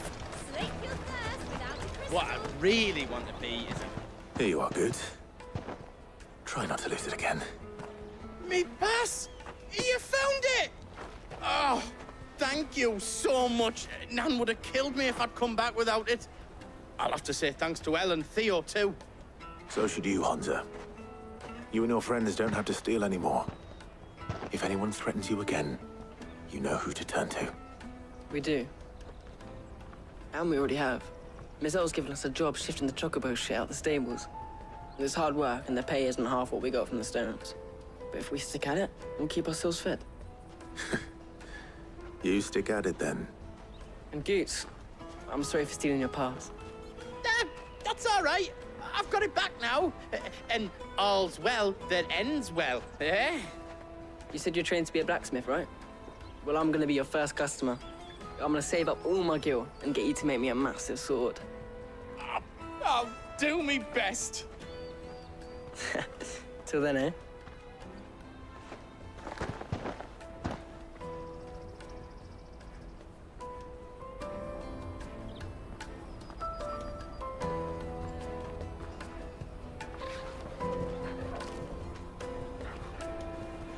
All right. We have a place on the wagon.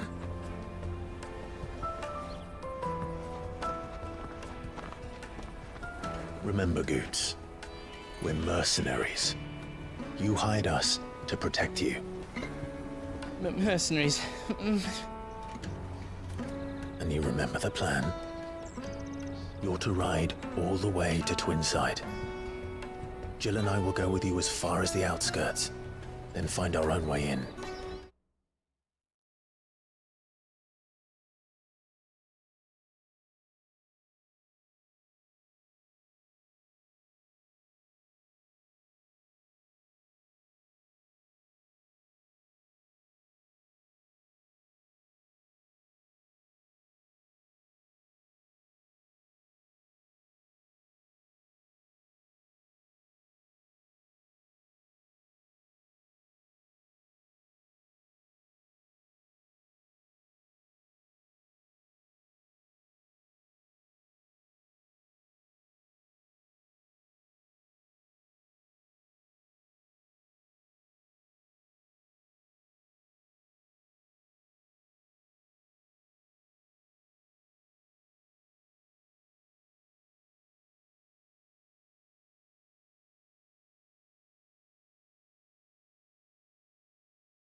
I'll buy that stuff I need.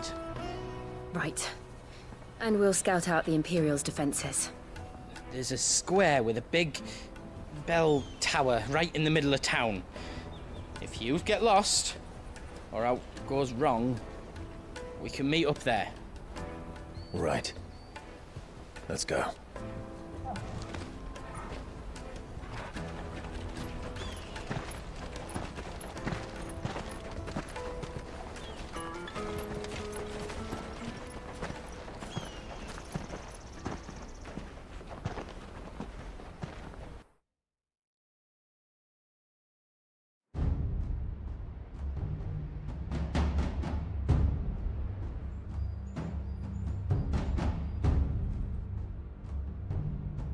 I see. And you're quite certain your father has no knowledge of Ultima? I am. I have no difficulty believing a sinister force has come to exert an influence on Sanbreque. But be that as it may, it is yet to claim my father. For better or worse, his radiance speaks his own mind. Then the fiend works from the shadows. I confess, when first you told me of this fiend, I had my doubts, and more than a few at that. A beast that labors to plunge Valisthea into turmoil, all in pursuit of your brother. But that wound is proof enough that evil is afoot. Then I have your answer, Your Highness. You will join me in my fight. I cannot. Not yet. Your Highness, please. As you are aware, the Dhalmekian army is at our gates. They have lost their mother crystal, and with it all hope of a negotiated withdrawal. It is but a matter of time before they invade.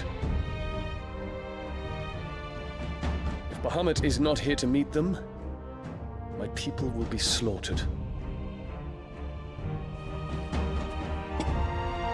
Though not by Hugo Kupka, thanks to Ultima's machinations. I know the fate of your people weighs heavy on your conscience, but if we do not put an end to Ultima's plans, they shall face a far darker fate. The chaos he would wreak would sweep all of Valisthea into the abyss. The lives of every man, woman, and child in the Twins are at stake. I believe what you say, Phoenix. But I have duties of my own, and I must discharge them. Come what may.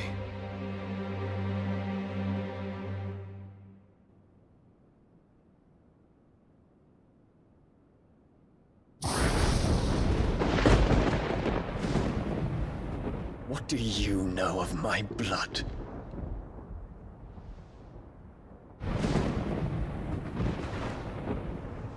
I know that it is wholly unworthy of the highest offices of state, which rightly belong to those of purer breeding. Alas. Your bloodline runs through the Oriflamme gutter, from a whore who weighed her child's worth in Gil. Have you threatened my father? Of course not. I merely whispered in his ear that his mongrel son is plotting a rebellion. What? Sylvester listens to the words of his astrologers. And they have ears too. You have been feeding them your lies! Should you remain loyal to Emperor Olivier, his radiance may yet crown your head with laurel, and not with tar. Fork-tongued witch!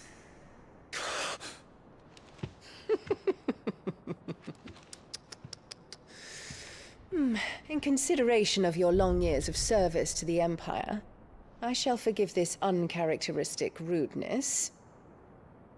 Now hurry and make ready, Your Imperial Highness. Emperor Olivier expects much of you, Dion. Or should I say, of Bahamut. May your fire reduce his enemies to ash, till all of Valisthea bows to its rightful ruler.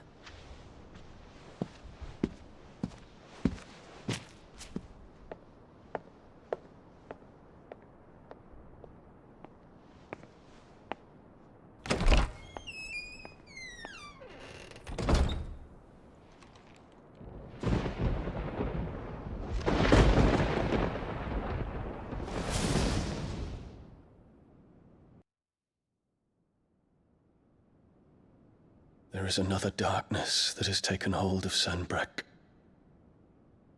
And until its grip is released, the flames of war shall spread ever wider, just as Ultima wishes. Forgive me. My family has caused you much grief. You are not her keeper, Phoenix.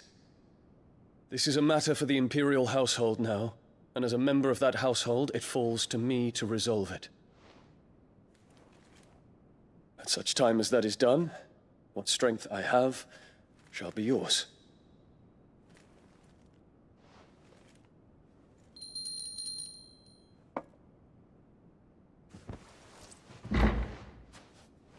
Thank you, Your Highness. Let us take to the skies together, and bring a new dawn to Valisthea. I should like nothing more.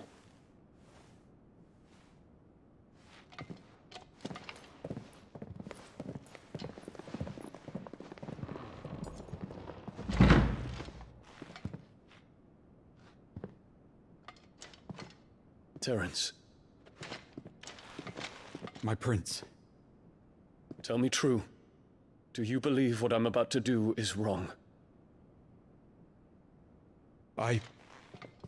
We dragoons have but one leader, Your Highness. And we shall follow him unto the very end.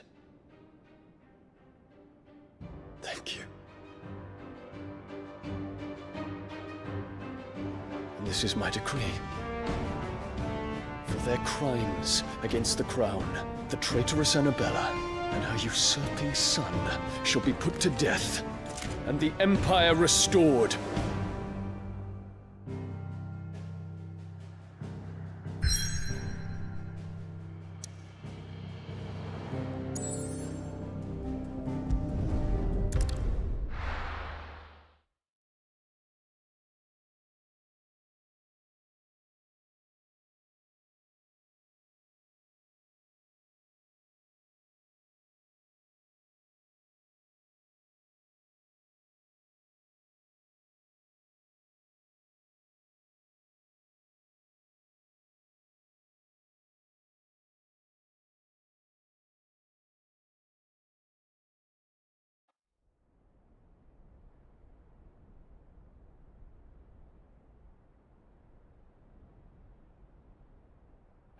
Hey, what do you think you're playing at? I'm trying to stop you getting eaten by a fucking wolf. That's what. Come on. One would never guess that these people stood on the brink of war. Well, they're afraid. They turn to drink to forget their fears. Anything you want to forget?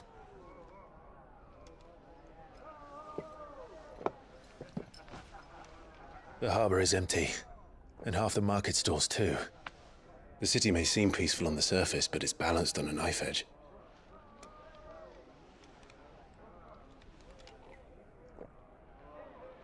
Were we to give it a nudge, it might be just the distraction we need to reach the Mother Crystal. I thought you might say that. We should send for Gav. We'll need someone to keep the fires we start from going out. And we can busy ourselves scheming until he gets here. I'll send a Stolas then.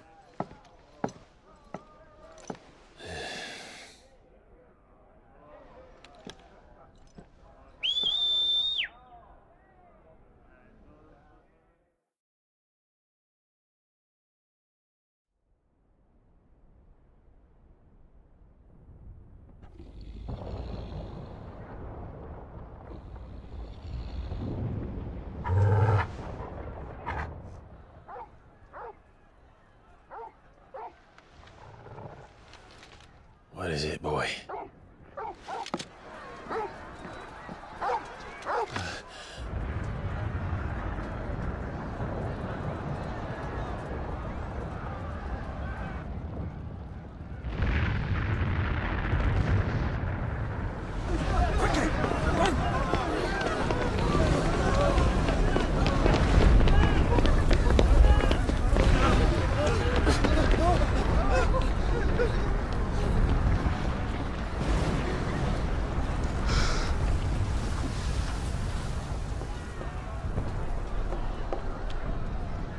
What's happening? I don't know. Torgal!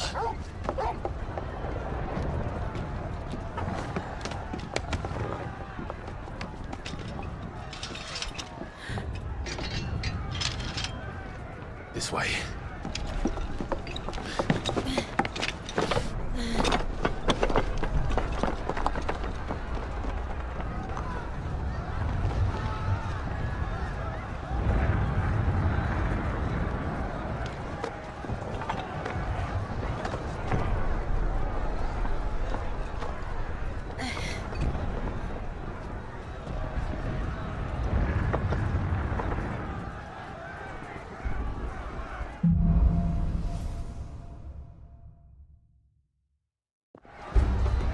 The city's on fire.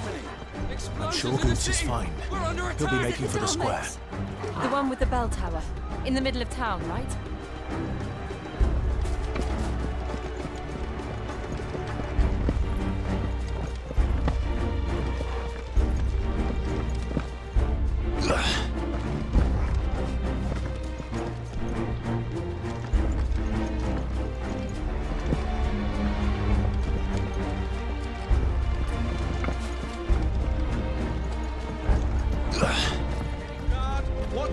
sentry is to be slain on sight. Not spare the citizenry.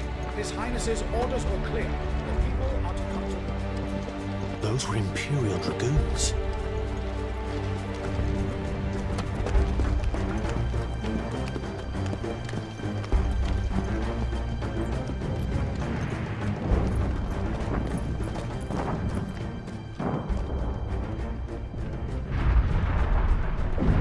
What in the hell is going on? Let's go and see. Right.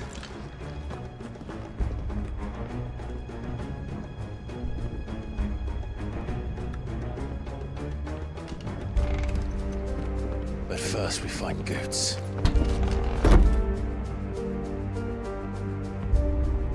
I just hope he's all right. You there! We have to.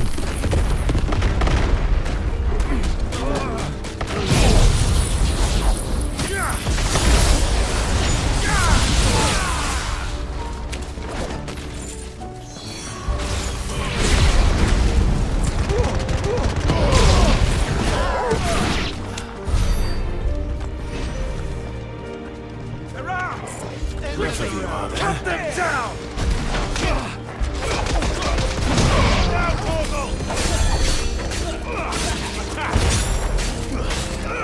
Go to him! Get him!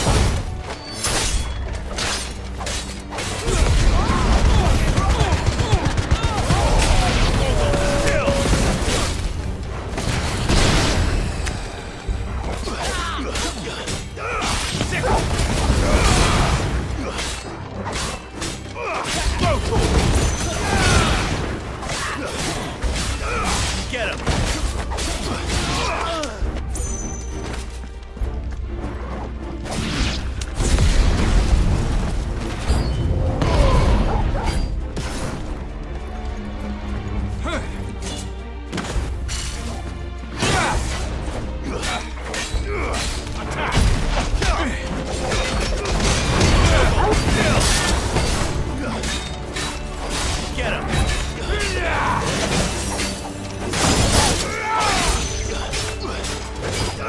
Over here!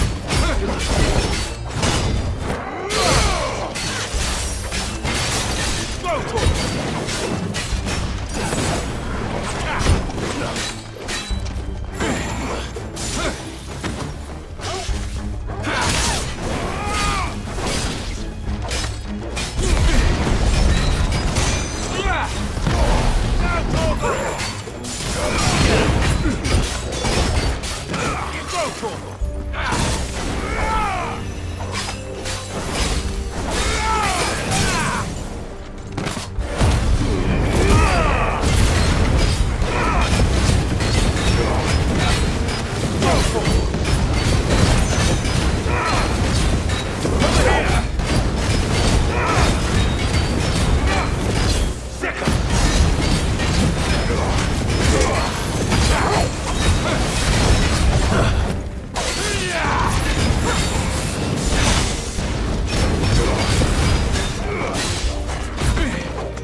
civil war.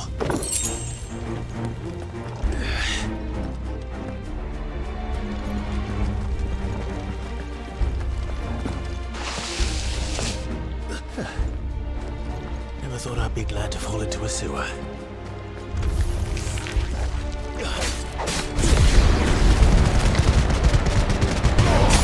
All yours, Corporal.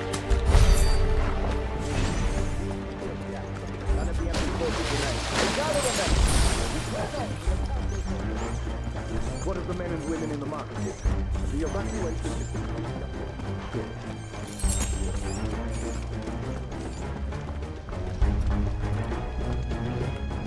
There it is. The bell tower. Right. Let's go.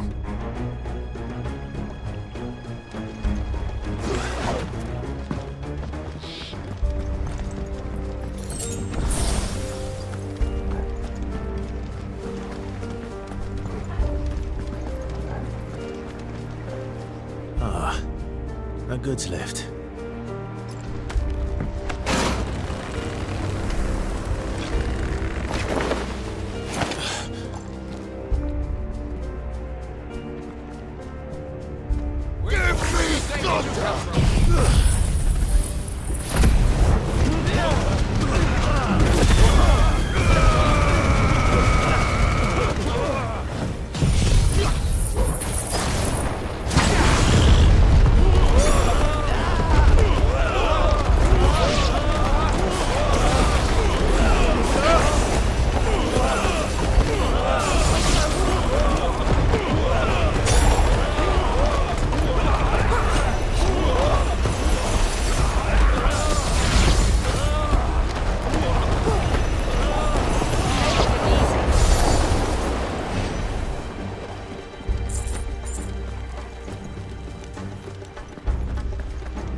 name of His Highness!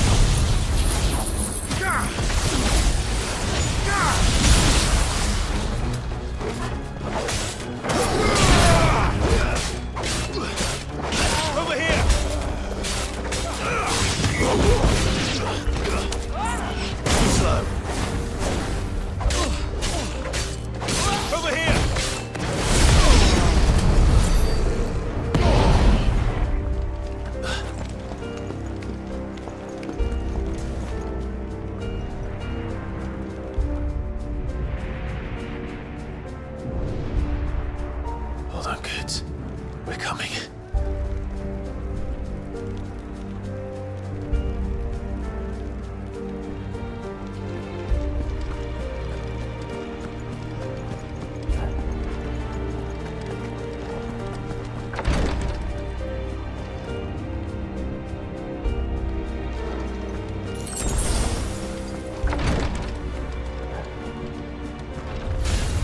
In the prince's name, none shall pass!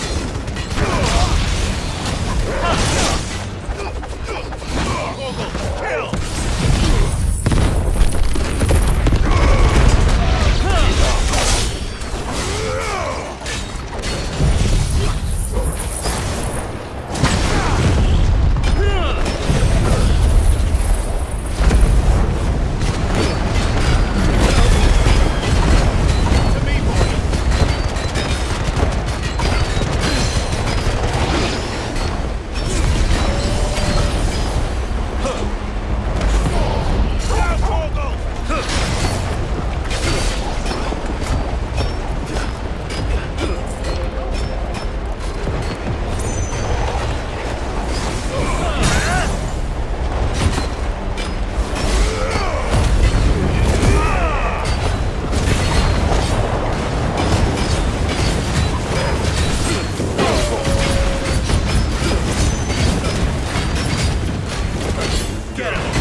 Over here!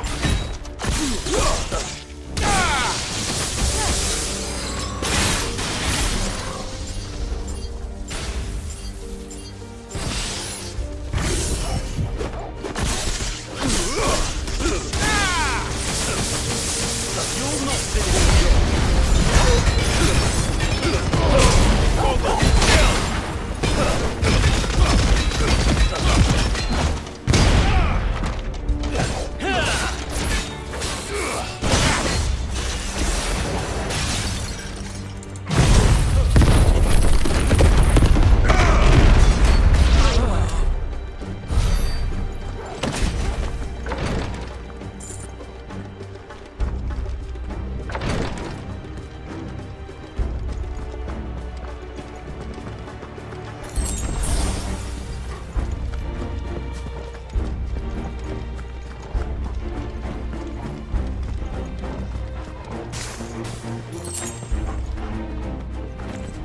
Enemies on the ramparts! Kill them!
Can you see him anywhere?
Get ready to move.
Over here, Clive! Are yous alright? Goots, there you are. I didn't know there'd be a dragon. All right, let's get out of here. Oh! What now? Is that Mother Crystal's heart? What the hell is it doing up there?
Don't do this!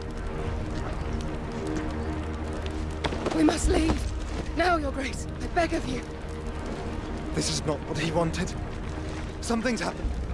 Forgive me, Yut, but I must put a stop to this. Your Grace!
So, what do we do now then? We destroy the heart. We might come back! As soon as the flames die down, the Imperials and the Dalmex will move in. This may be our only chance. And Bahamut has gone for now. You should get as far away as you can, Goots.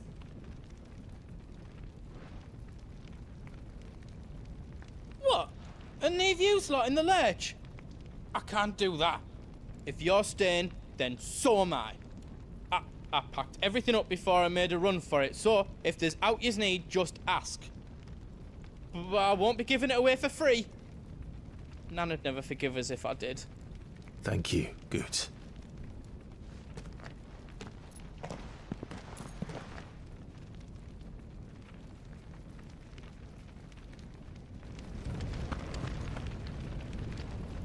Do yous need out?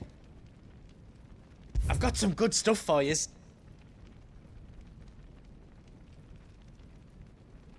Thank you.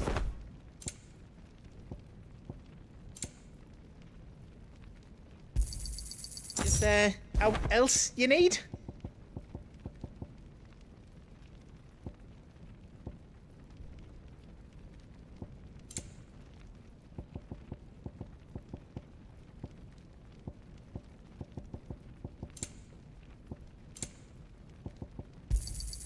Righto, here you go. Thank you. Righto, here you go. How else I can do for you?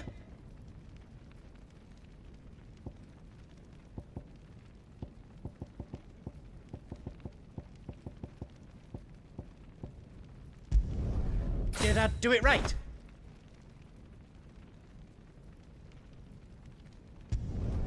Reckon I did a good job.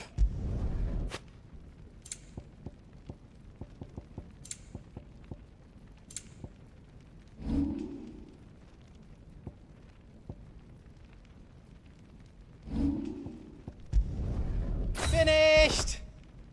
I think. I hope you like it. You don't want me to make yours out else?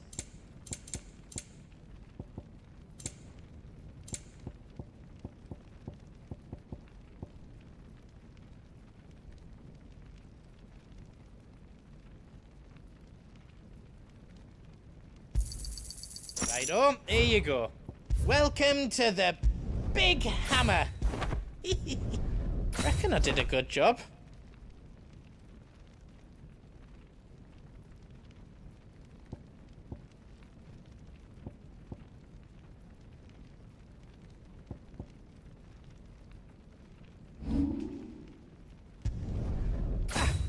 did it? That's 10 times better than it was before.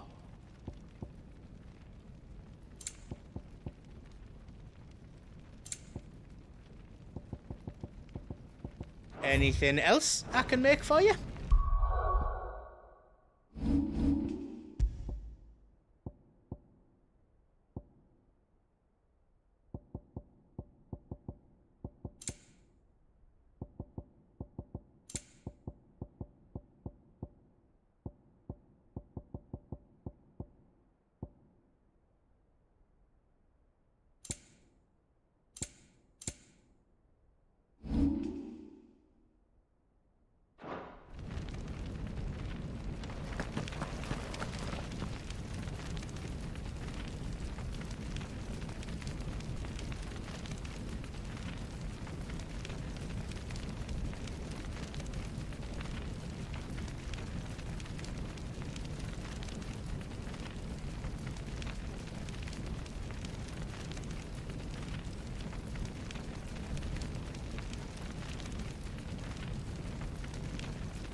Drake's tail is right there, Clive. It's time to free Storm from the Crystal's curse.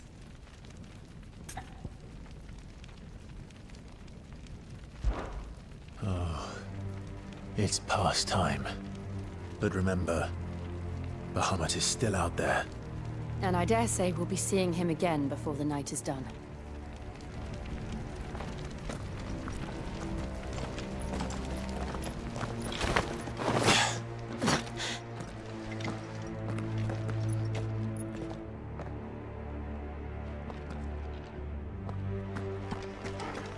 No more roads. You'll have to find your own path. Do you feel that, Clive? Ether.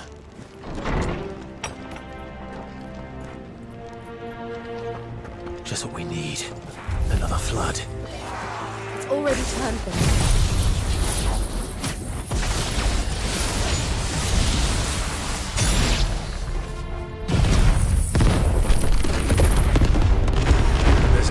To hold back.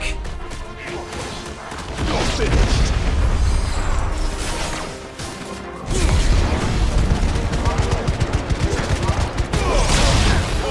Kill!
climb up.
It's too dangerous.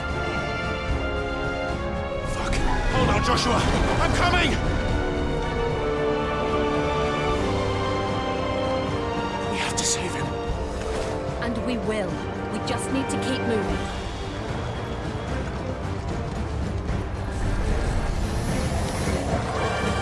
Have again. Not now. All yours, Paul. Go for it.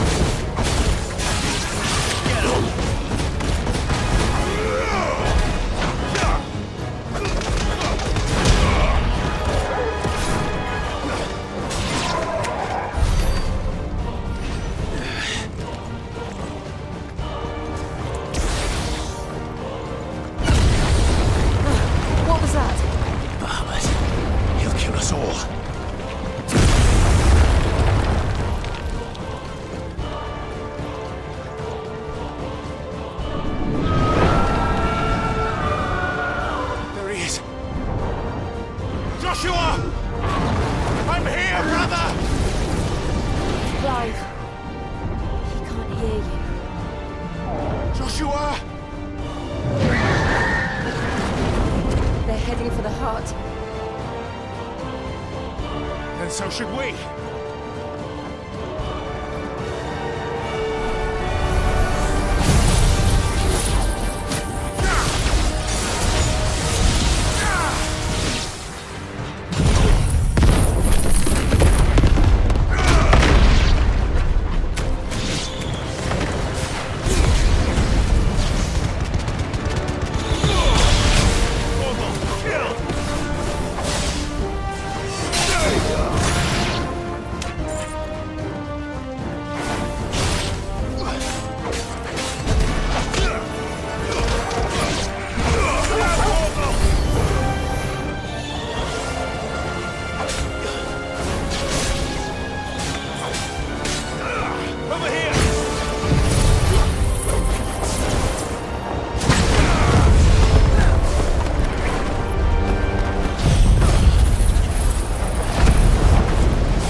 closed the council chambers.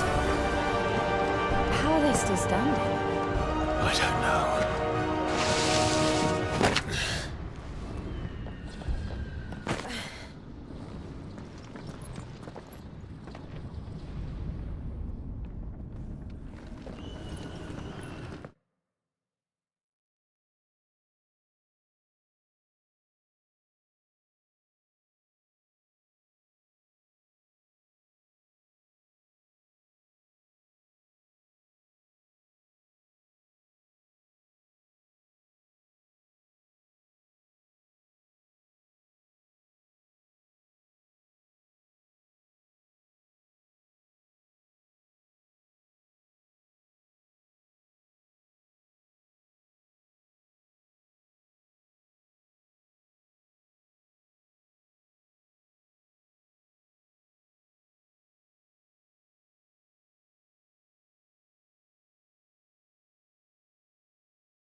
He'll be all right, Clive.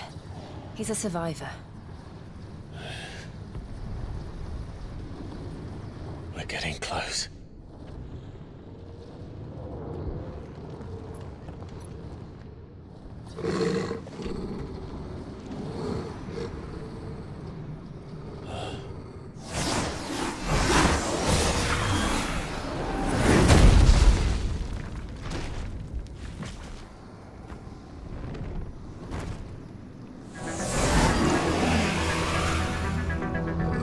Looks like somebody doesn't want us getting any closer. I don't care what it wants. Neither do I.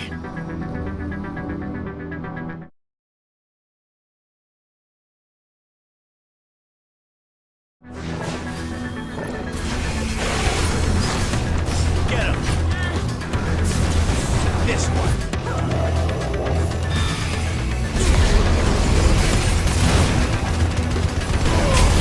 All yours!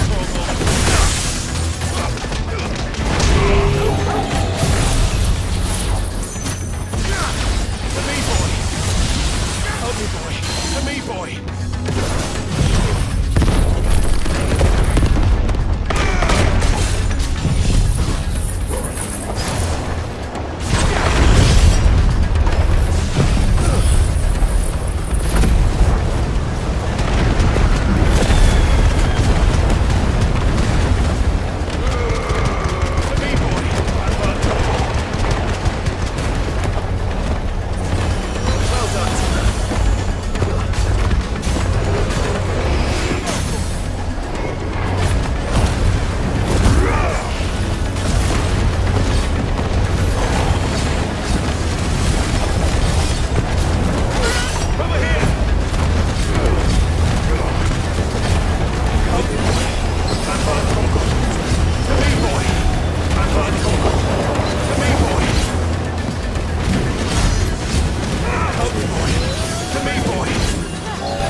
This one.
These beasts, they're getting stronger. We can think about them later. Right now, there's only one thing we need to focus on. The heart.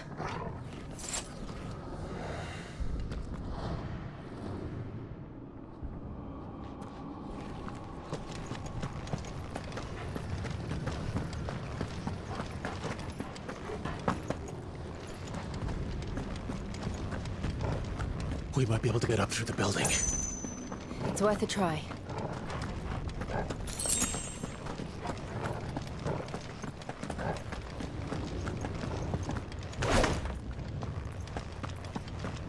Quiet. There's someone up there. Is someone there? Mother. It's you. What happened here? He tried to take him from me. Oh, my boy. My darling. Darling boy. Is this the child you made with the Emperor? Why, Mother? Why did you betray us all? You have no right!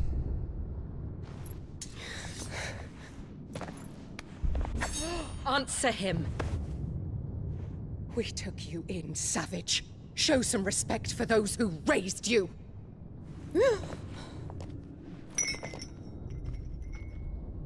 Honorable Elwyn, always thinking of his precious homeland. But what worth is a homeland in a world beset by the Blight? Father did not seek to protect his country. He sought to protect his people. A leader's duty is not to protect his people. It is to protect the source of his sovereignty. The noble blood that runs in his family's veins. So long as this bloodline remains unbroken, what does it matter if a nation falls? One can always found another. Unlike him, I did my duty. I preserved my line. I bore a son of the noblest blood, to whom the whole world might kneel. That is why I gave Rosaria to Sambrek, that I might join my line with the Lesages and birth a savior of this benighted land, blessed by both Bahamut and the Phoenix! You sold your country for a child. Why did he need another? You had Joshua. I had nothing. You were always your father's son, so very strong and bold and daring, and yet you failed to awaken.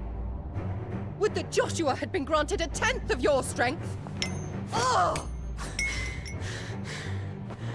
How the nobles laughed that Elwyn's firstborn was surely the son of a concubine, and my own, not long for this world. The shame of it! The shame of being slandered by one's inferiors! How could you ever know how that feels?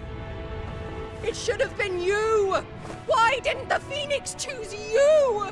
Joshua's every waking moment was spent trying to shoulder the burden that you and the Phoenix and the Duchy foisted on him. That's why I became his shield. To help bear the weight. But what did you do? You betrayed your own blood and surrendered your son to his fate! Joshua.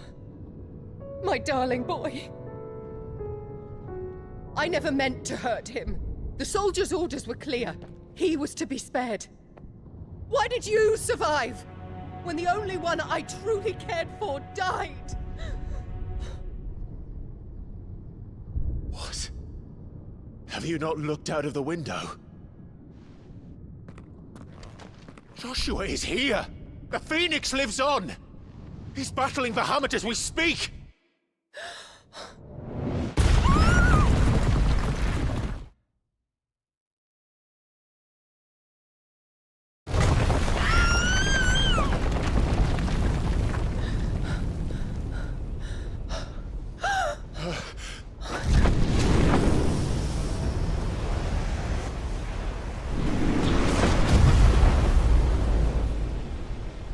Joshua! Wake up!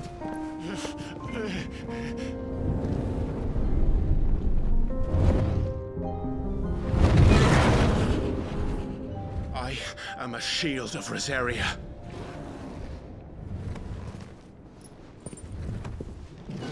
And I will do my duty.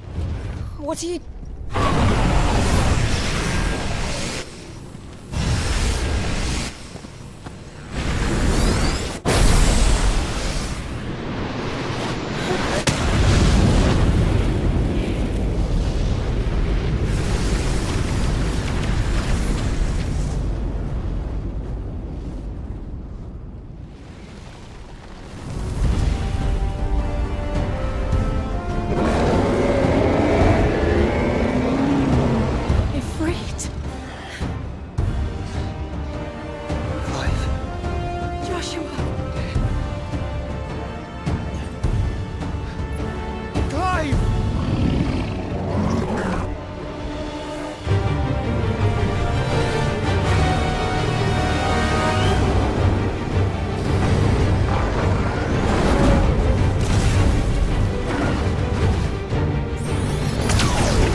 choices. Please think of your people.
brother.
This is drinking the ether.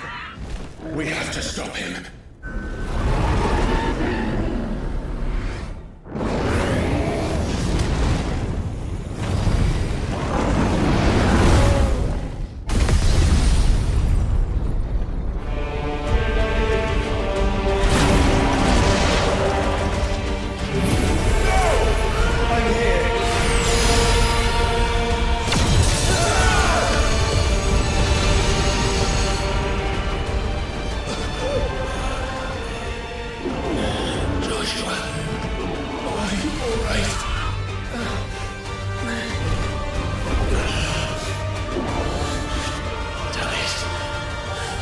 Stronger than this. Come on, Ifrit. Show us your true power.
To match such power by trusting in our own.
on the world.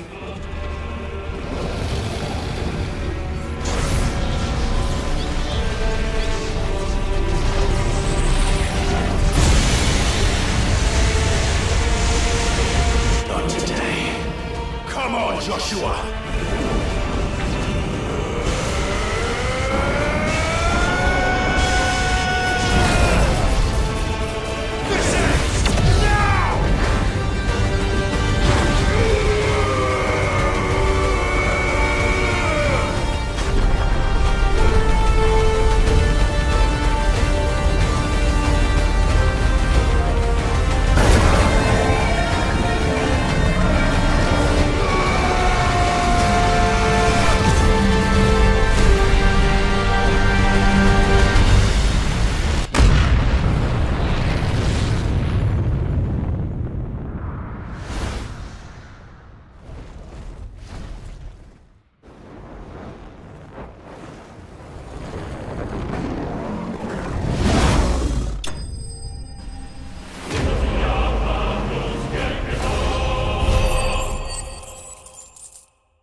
Leon!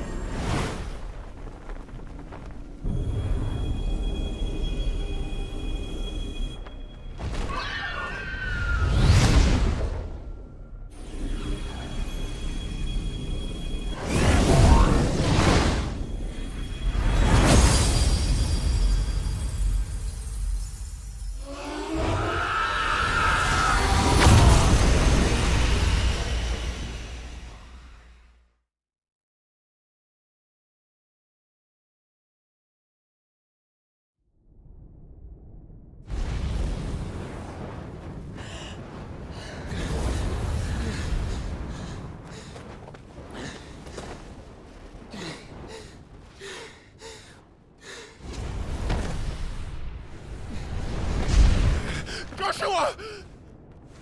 Clive!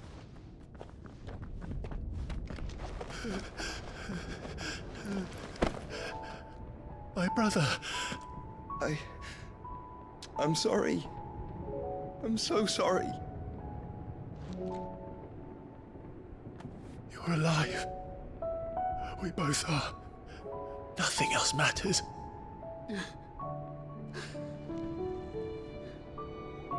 I never dared hope that I would see this day.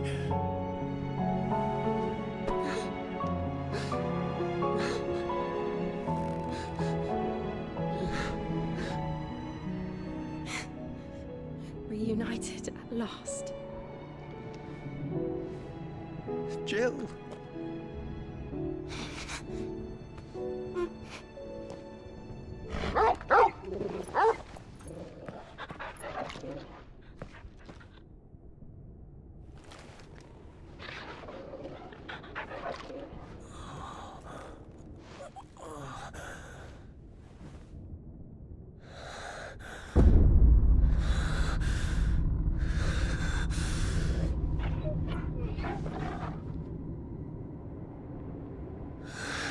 This is for my father!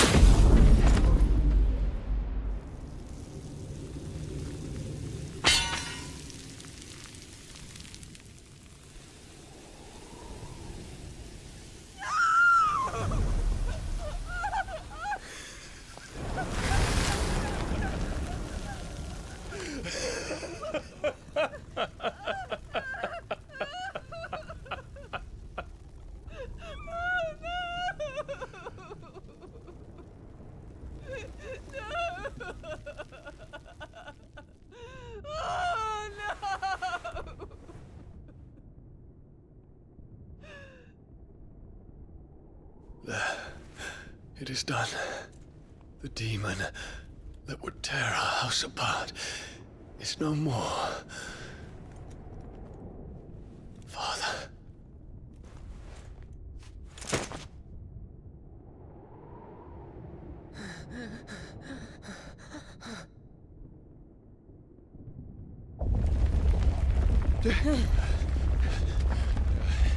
The Mother Crystal.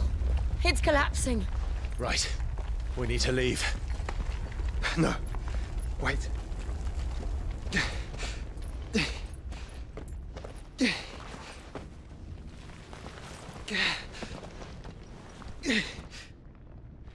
I owe him a debt.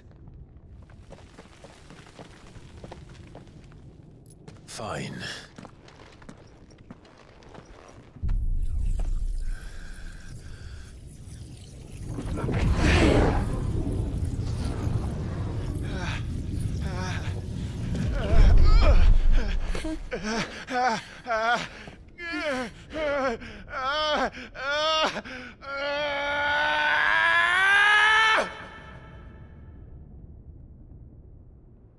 You there. Tell me what section. Don't reinforce the walls. Situation. Report, Captain.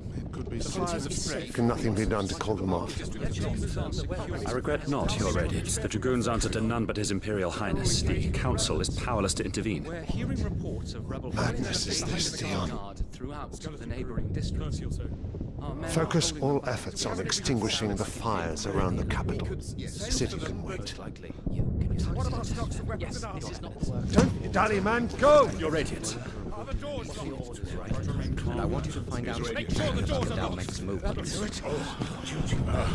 By the light. Dion. Have you taken leave of your senses? Call off the Dragoons at once. Fear not. The populace will come to no harm at their hands.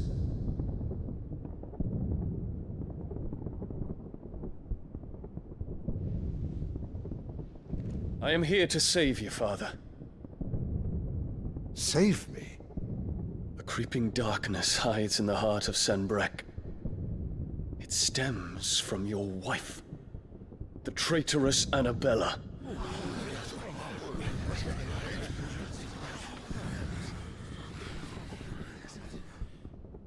Not another word, Dion. Father, though you may not see it, the darkness has taken hold of you. It has made you forget yourself. But I bid you remember, there was a time when you ruled not with cruelty, but with compassion. Why now do you turn your back on your people? Why now do you seek to stoke the fires of war? You too have borne witness to this change, Your Eminences. And you know, as well as I, who is responsible for it. A puppet now sits upon the throne, but cut his strings, and the Master loses her power! What? Dion, you bear steel before your Emperor? Guards! Take him!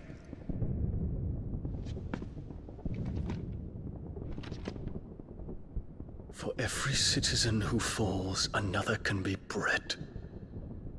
For every home that burns, another can be built. Those were your words. But when the last of your citizens has fallen, and all of their homes have been reduced to ash, what will become of your empire, of its rulers, of your god? As the Mother Crystals crumble one by one, and the Blight sweeps in to claim all that we hold dear, our people look to their Emperor for protection. Yet he labors not to secure their futures, but to seize what is left of the twins for himself!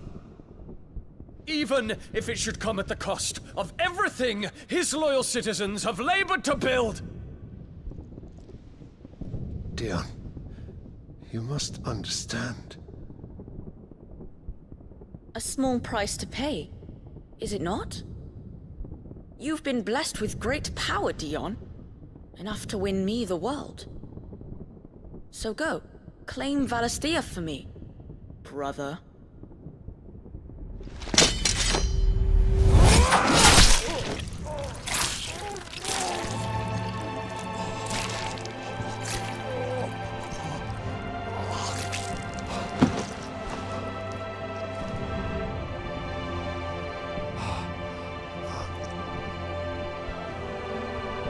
Dion.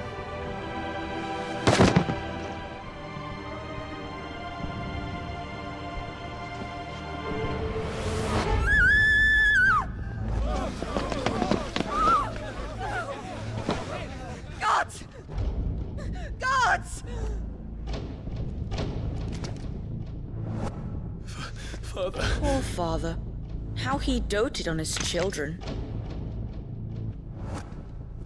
That he would die to protect me was plain. It was but a matter of when.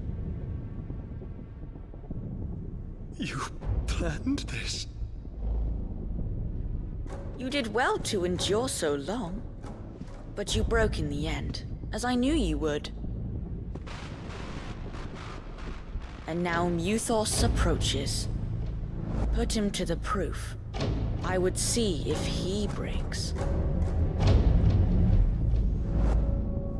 Go, Bahamut.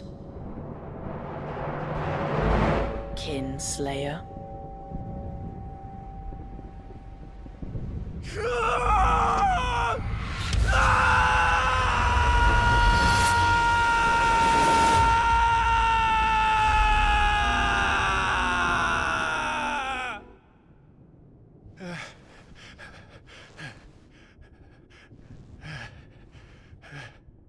Not again.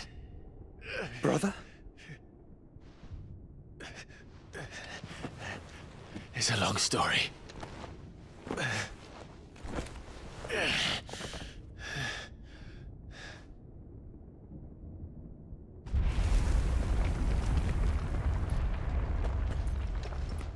You cannot stay here, Mother. Come. Take my hand.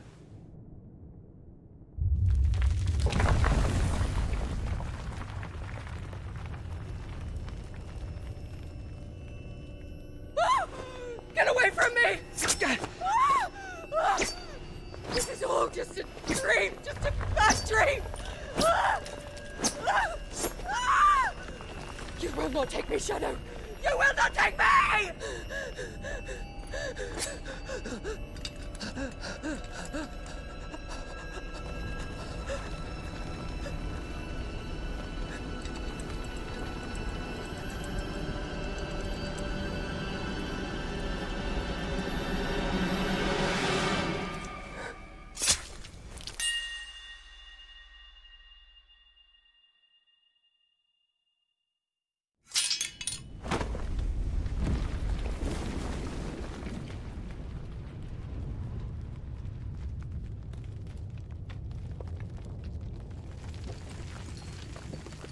Mother.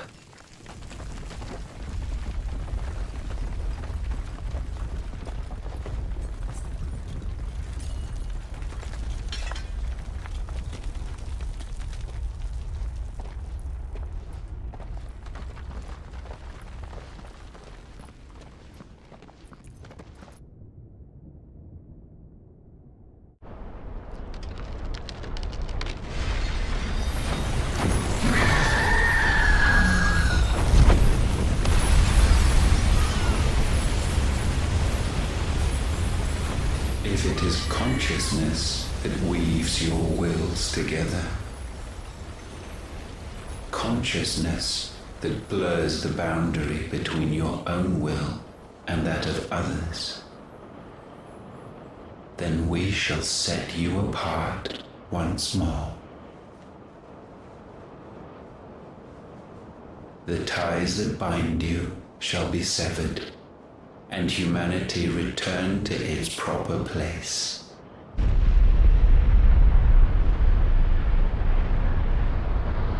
By primogenesis shall a new age of reason begin.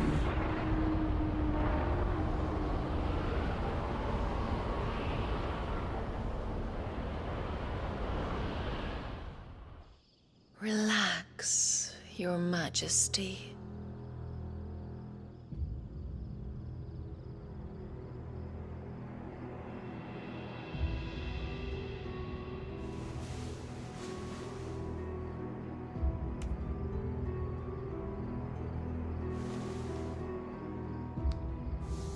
Don't you want to play? It's been a long time. If That is your wish. Men, you are as meek as all the others.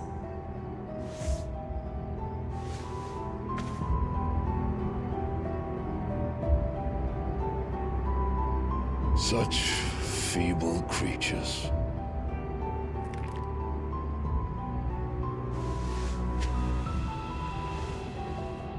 Gifted the power of icons, yet slaves to fickle emotions which usher you to your doom. And so you bind your fragile wills with strands of consciousness. The wretched handiwork of a wretched people. The sons of fire were united at last, and for but a moment their flame burned bright. Soon Mythos shall become our perfect vessel. And then shall the world be remade. Not before the bonds are severed, of trust, of respect, of love. Only when every strand of consciousness is cut away, may Mythos return to our side. By primogenesis shall all be undone. Mankind shall be rid of his wretchedness, and Mythos of his will. But while he yet clings to it, he has the power to forge bonds anew. And so we bid you, find Mythos, and sever every one. To destroy that which has no physical form. You ask the impossible. There is nothing your black blade cannot cut, Odin. We shall unite with Mythos, and bring forth a new world. So long as our vessel remains unclaimed by humanity. It shall be done, Master. My will is yours.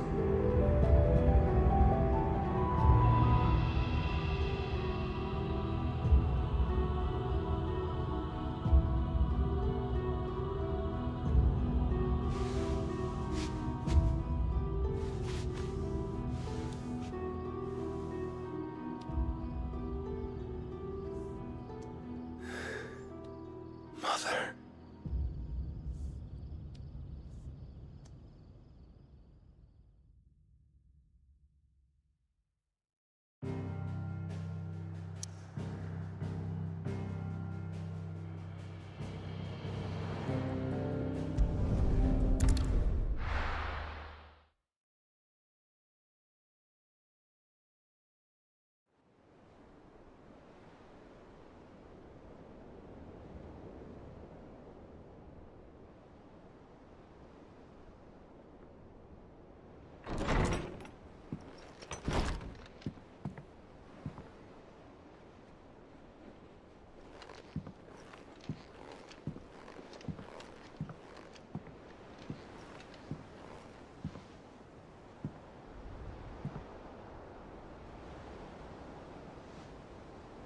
How is your brother?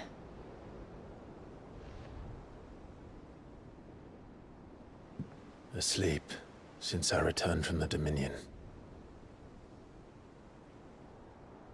Talia says he should be back on his feet soon enough. For a while, at least. She discovered something on his chest. A swelling, circled in stone. The curse.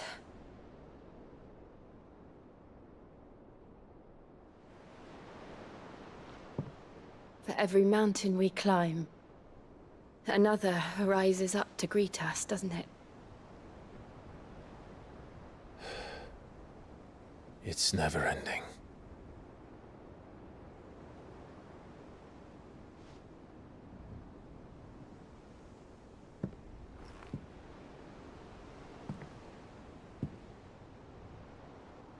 Even the sky seems to have grown tired of it all.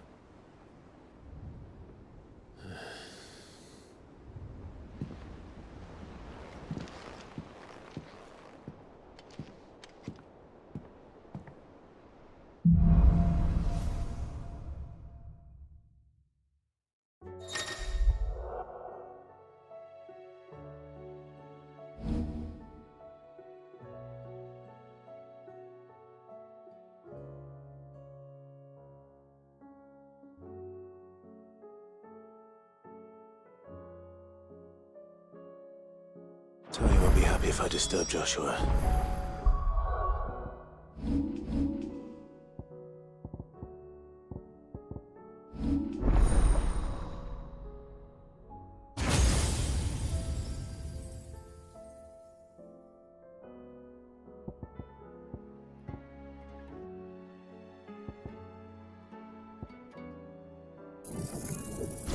While he rests, I might as well.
See what Otto has to say.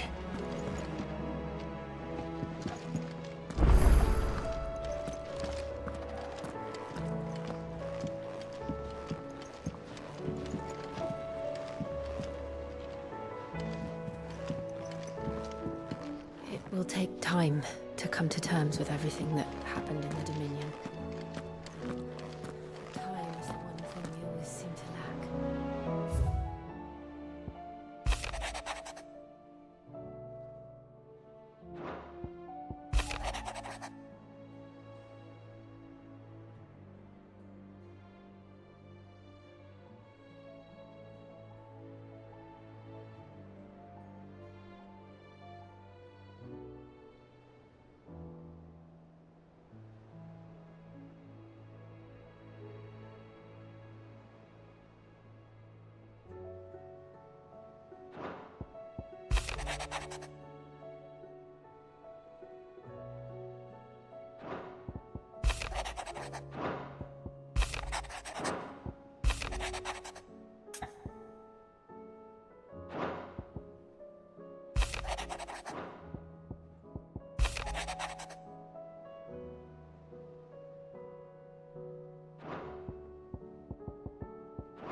Did you see the pair that got hauled into tires?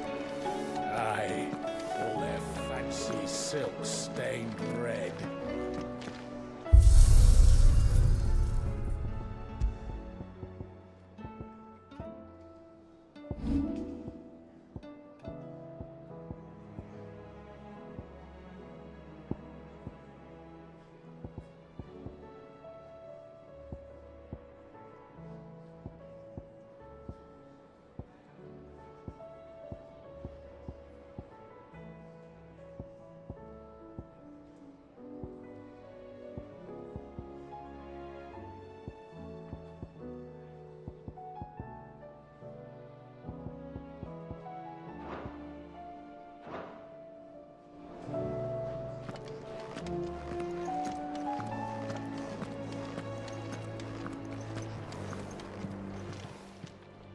Still alive, are ya?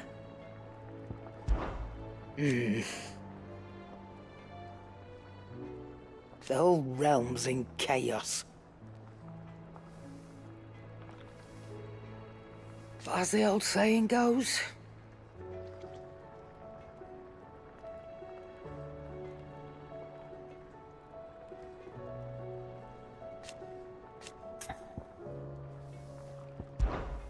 if you're gonna buy something, be quick about it.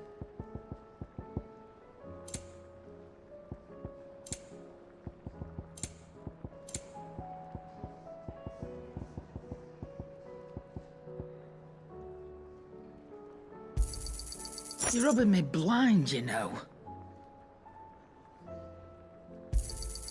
It'd better all be here.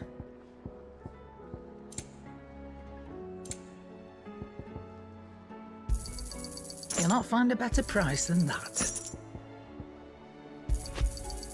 You're rubbing me blind, you know. You'll not find a better price than that.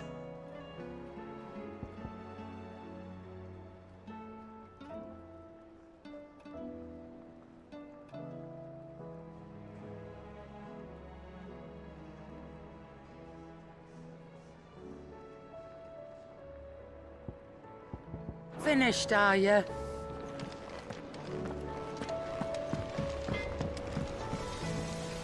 What do I owe the honor?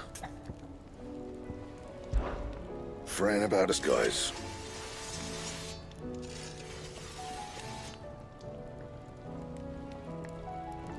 Unless that is... So, what'll it be?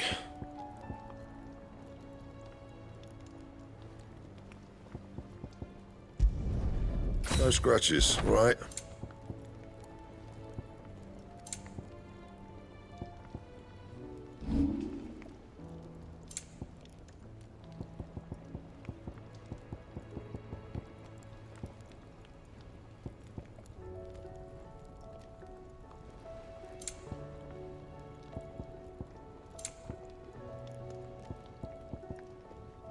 That it? Fine.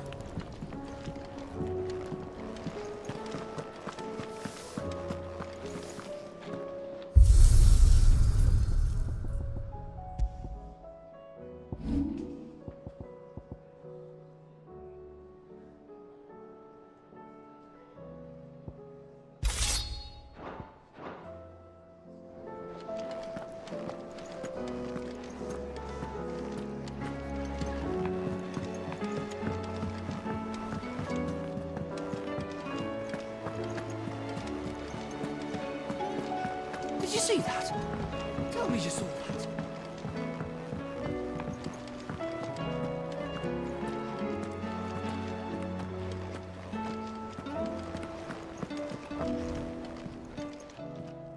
How may I help you today, Clive? It's not true.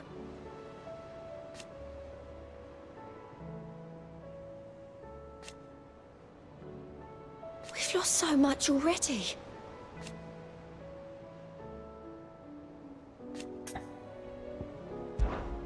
Is everything we've received and everything promised all yours?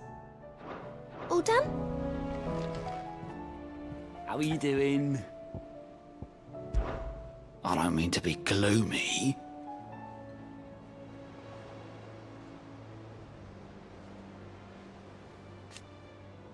They need all the help they can get. Quick look.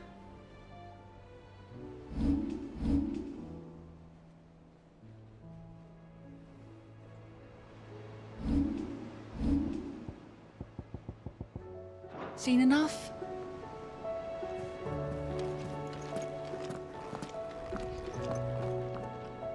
Otto, how fares the realm? The realm? Oh, she's just fine. As long as you look past the fat storms out mother crystals and her skies are a roiling cesspit. And Gav? He's with your uncle in the Free Cities, helping Mid with her project. Sent an owl their way the moment the winds turned foul. Still waiting on a reply, though. Do you have any good news? Well, that depends on your definition of good.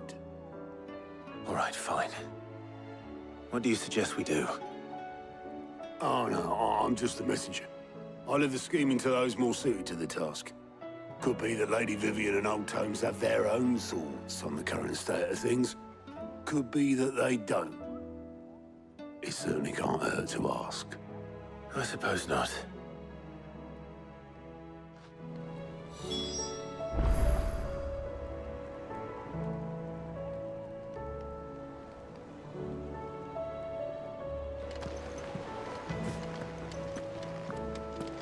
There's talk of these skies driving men mad.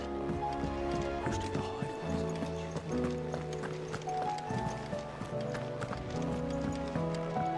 Oh, the moon.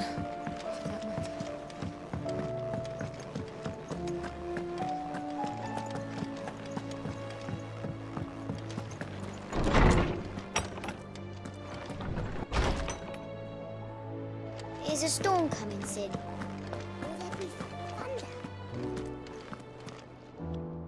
Let me guess. You're here about the skies. Is there anything you don't know, Lawsman? It doesn't take a court astrologer to augur the obvious. As for what has disturbed the heavens, that, I believe, is a question the Fallen might be better placed to answer than I. And on the 6th day did the gods tear the sun from the firmament, visiting darkness upon their prideful sons and daughters. But I dare say you remember your childhood lessons on the sins of Zemeckis only too well. You think they're connected? That Ultima was one of the gods responsible? Well, he has certainly exhibited powers that we mortals would associate with the divine. There is nothing divine about him. But he wouldn't be the first god of whom that could be said, now would he? Yet for all the fairy tales that tell of the sins, there is almost nothing in the way of actual historical accounts. Had I the Journal of Moss the Chronicler, I may have been able to tell you more, but alas, I fear all remaining copies have been lost to time. You will forgive me, I hope? Certainly not. Because there is nothing to forgive. Even without this journal, you provided us ample wisdom. And we will always be grateful for it.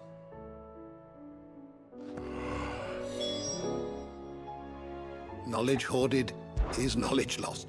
I have a few new notes that might interest you.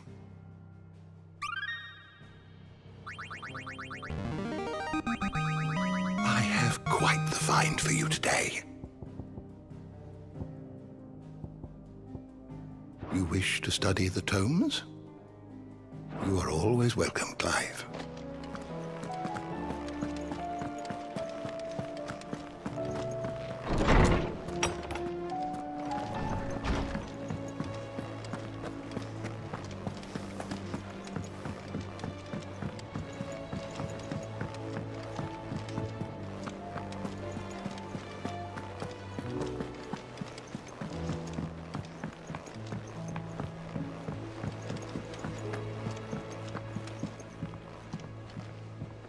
How is it that every one of your little excursions presages some inexplicable catastrophe?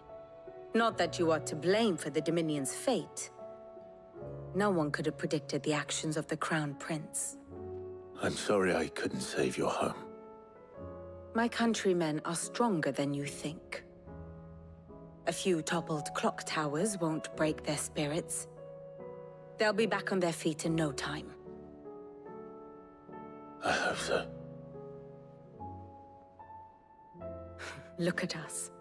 Bluer than a pair of bog crabs.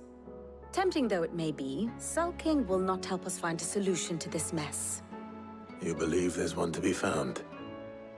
I don't know. But I am certain we're more likely to find it if we first examine the facts.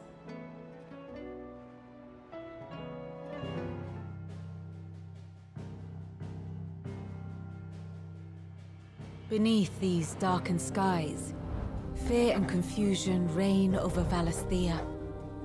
Oh, the lands around the fallen Mother Crystals had already begun to wilt for want of ether. But not like this. Crystals that filled wells and fueled furnaces. Now nothing but pretty shards of rock. And those that hang from the people's necks cast nary a glimmer of light to keep the dark at bay. It is only a matter of time before the common folk convince themselves that the end of days is upon us. Yet I fear a swift end is more than we can hope for. While most of the world thirsts for ether, the remainder drowns in it, spawning Akashic in droves. And amidst the hordes of mindless beasts, with magics as like to fail as function, even the strongest nation would falter. Rosaria and the Iron Kingdom teeter on the brink of collapse, while the tragedy in Twinside has all but paralyzed the Holy Empire. Dhalmekia fares little better. Rumor has it the ministers fled the capital after the fall of Drake's Fang, leaving their beloved republic to crumble. Waloed, meanwhile, moves in earnest. The Einherjar has been sighted off-storm. The world, in short, is in chaos. It would seem our civilization was nothing but a castle of sand, to be washed away at the whim of the waves.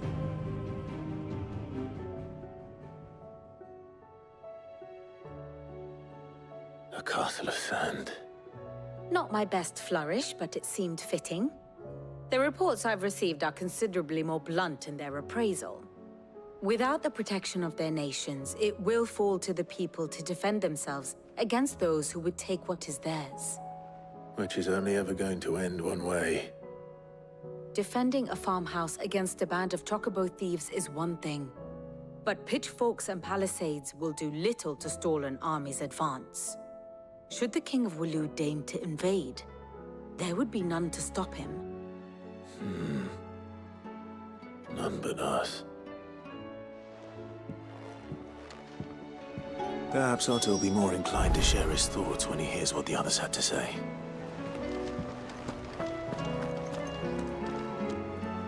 Clive, we have a problem. Only one? That would be a first. It would. Actually, there are three. We had as many owls arrive while you were at the shelves.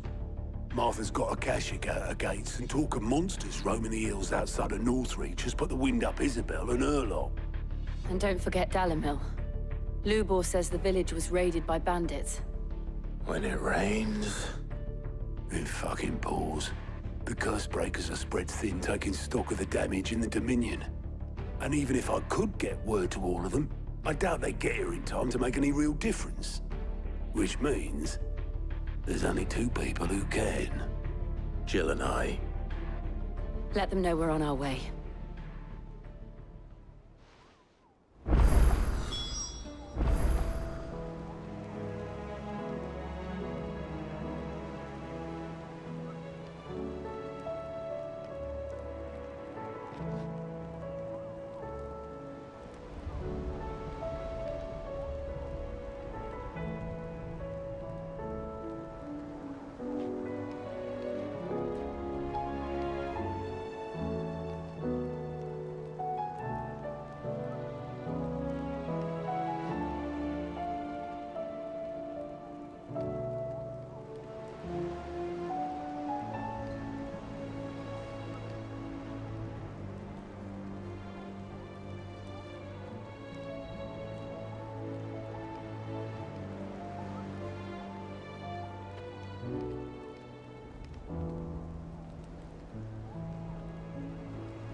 First we find Isabel.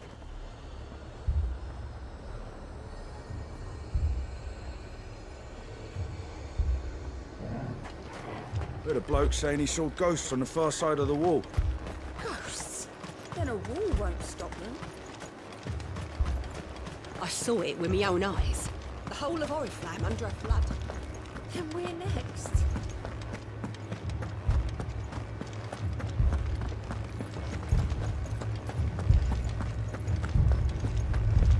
I can't do it. But you can.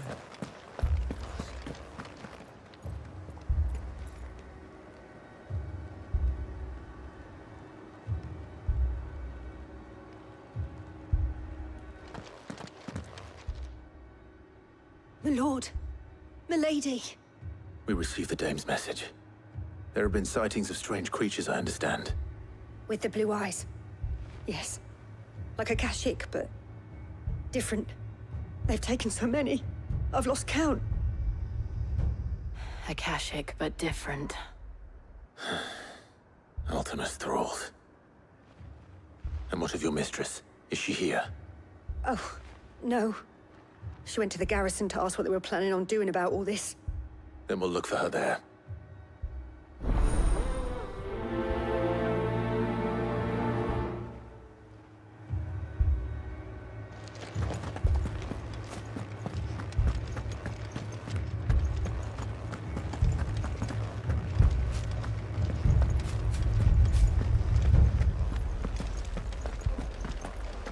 Four left for more on the captain's orders.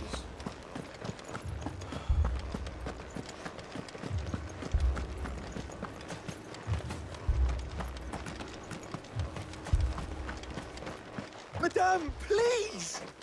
Half the garrison's been slaughtered by those things. We lost the captain this very morning. We've tried requesting reinforcements, but there's been no word from the capital or the Dominion in days! What more would you have us do? I would have you do your duty. Those at the Vale look to me for protection. And protect them I shall. Because they are my charges, and that is my duty. In case you have forgotten, the people of this town are your charges. But more than that, they are your people. Your sisters, your brothers, your lovers. So you have a choice. Lay down your sword and watch as they are slaughtered, or take it up and do what is right. She speaks the truth, you know. This here, it's all we have. It's all that's left. What we have left is our lives! Do you really want us to lose them as well? Not if we don't have to. Look, there's a cask under the captain's bunk. Let's talk about this over a drink, eh? I'm listening. I'll have a word with him.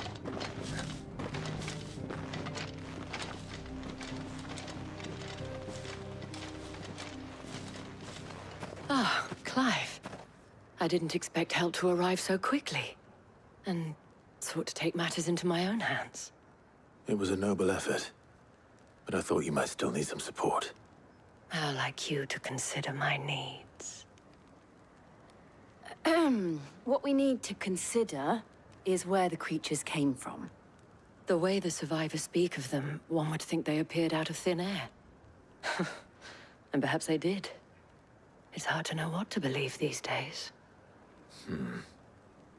We'll talk to the survivors.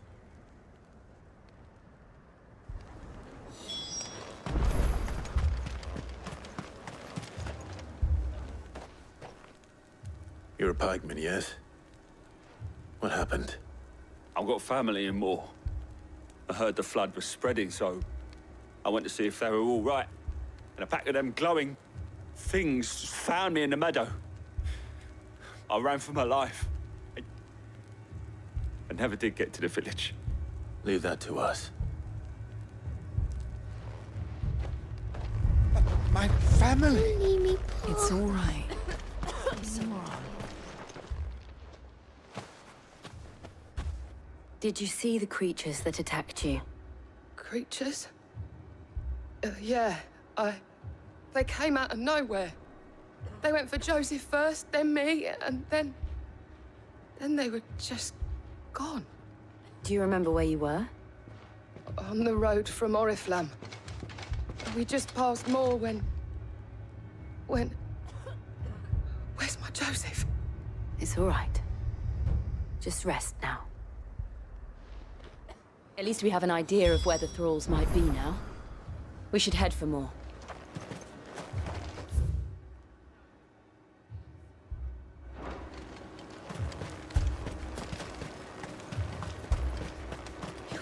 Assume you have a plan?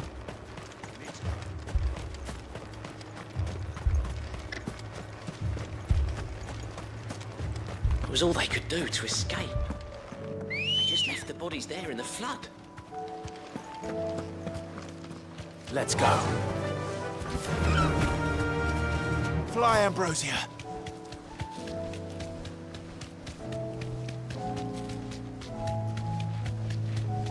Whoa.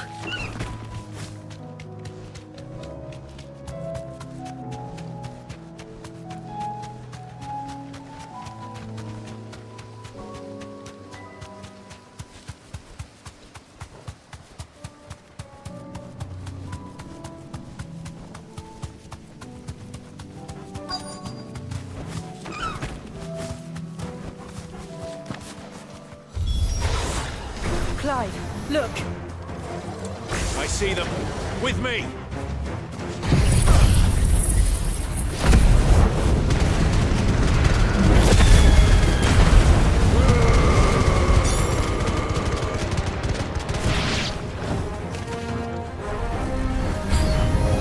Should I prime?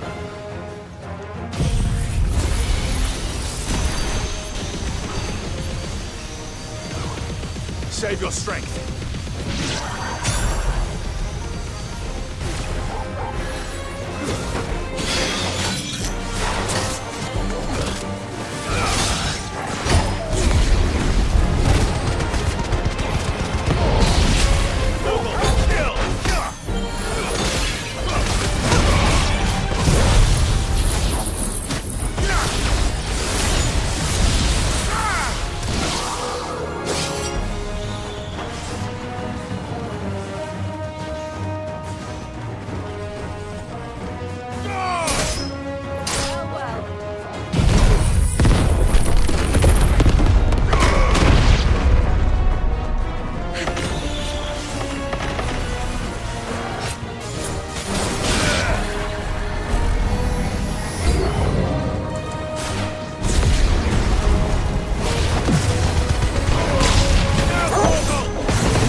Do you think there are more?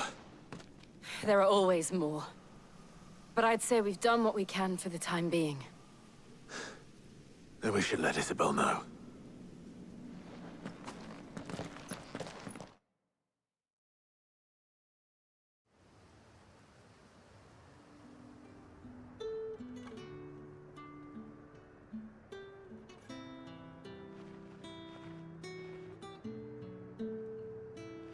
You have the town's thanks. Don't thank us yet. There will be more. Many more. And you'll need to be ready for them. Oh, we shall. Isn't that right, Captain? Yes, milady. The garrison will be ready. Philippe here has convinced most of the men to remain at their posts. For now, at least. Hearing that the Dane would look kindly on any man who committed himself to the task certainly didn't hurt. It's not the most selfless of motives, I'll admit. But whatever it takes, eh? Now me, I never needed convincing. I became a soldier to protect the people I love. And the people I love include the ones standing before me. Handsome and chivalrous. Now, if you don't mind, I have sentries to post. Milady.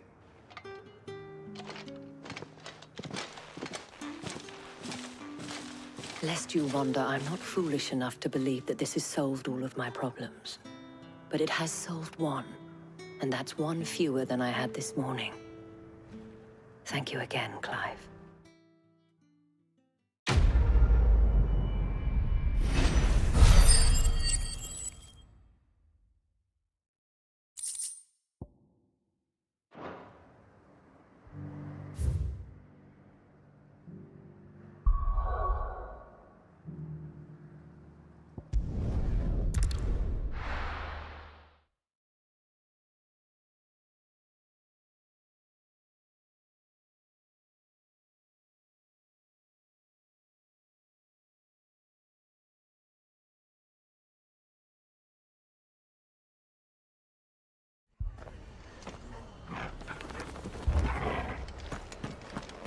This man's gonna die if we don't get him to a healer. But all our beds are taken. Martha. It's good to see you. And you, Clive. Jill? Otto said you'd been attacked by a Kashik. What exactly happened here? Those skies are what happened. Not long after they fell dark, we had our first visit. There were hundreds of them. Tried to storm the hill. Only a handful made it up here, but that was more than enough. The rest are still down there now. And while we have a few willing fighters holding them back, they're sorely outnumbered.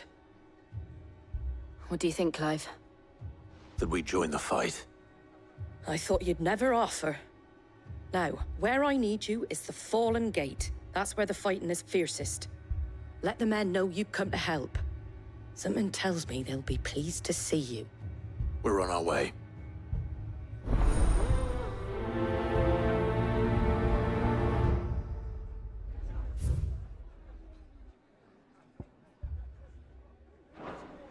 Do you think there are as many as Martha says? More.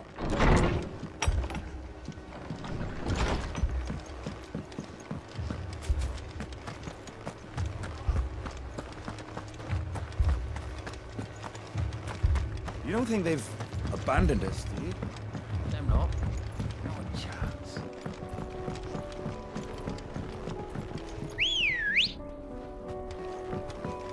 Ready, go?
Clive, wounded.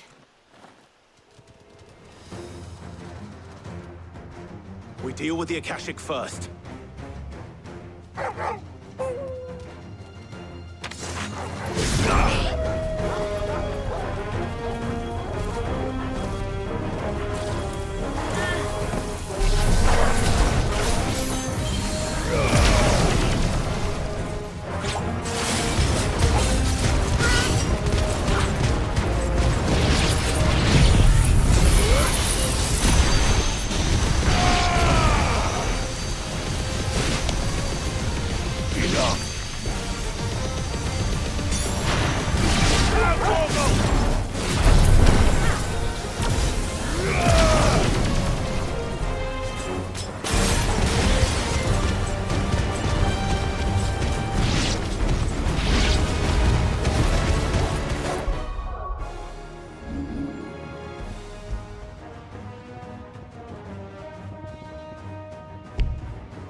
Farewell.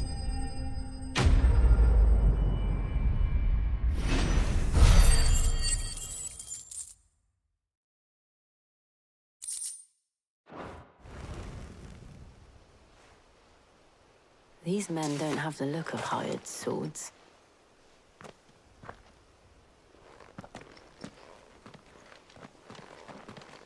If you've come to rob this place, You are mistaken, my Lord Rosfield. We're here by Madame Martha's leave. how do you know my name? Forgive me, my lord. There wasn't time for introductions. We're with the Guardians of the Flame. Wade's men? But how did you come to be here? Where is your commander? Sir Wade left earlier with a scouting party to find out where the Akashic were coming from. Did he? Take your wounded back to the inn. Martha will see you're looked after. We'll join you anon.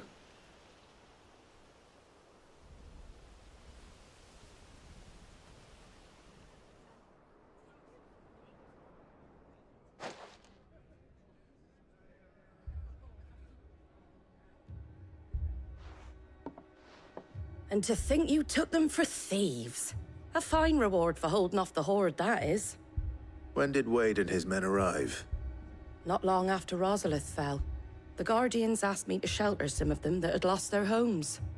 They were making ready to leave just as the skies turned, and we agreed it was best we stuck together.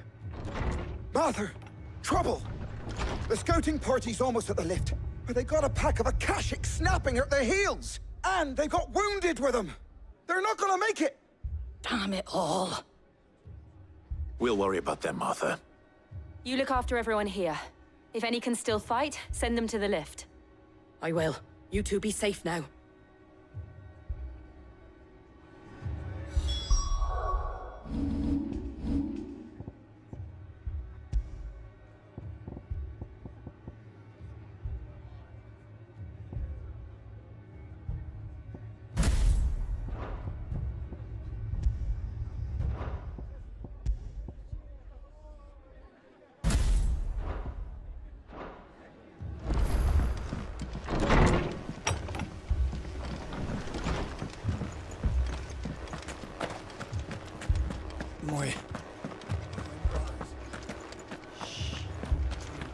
Mad dogs.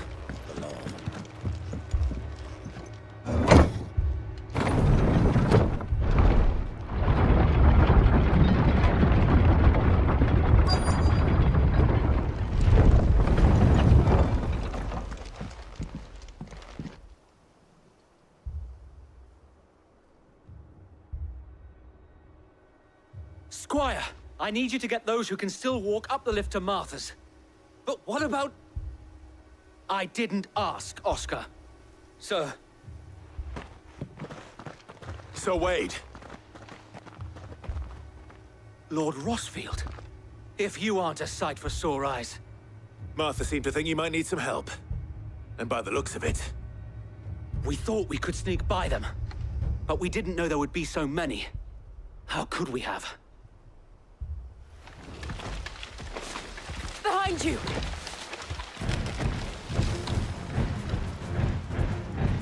Damn it! We need to get the injured to safety. Do you think we can hold them off? We can certainly try. Are you with us, Sir Wade? Always. Then let's do our duty.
Is anyone hurt? I don't think so. And yet again, you've pulled me from the flames. It's just a pity I keep walking into them. You've never been one to shy away from danger, Sir Wade. Like any shield worthy of the name. I see you're all in one piece. Martha! Is something wrong? The lookout saw smoke coming from down Eastpool way. Too thick to be a hearth. A second horde. Feel like finishing the job. Always. Jill and I will make for East Pool. You'll need to move the injured without us. Don't you worry about them. The moment my men are safe, I'll follow. Good luck.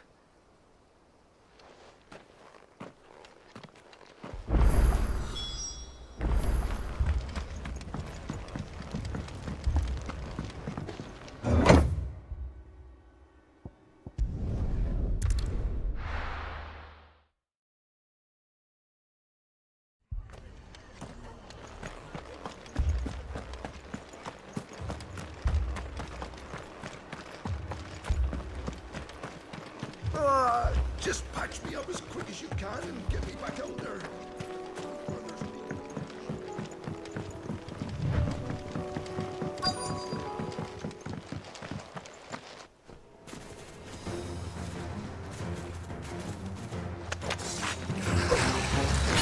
They're headed for the rest. We have to slow them down. Martha and the others won't be ready.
Something's coming. Apologies, my lord. Did I miss anything? Only the first round, so wait. Shall we?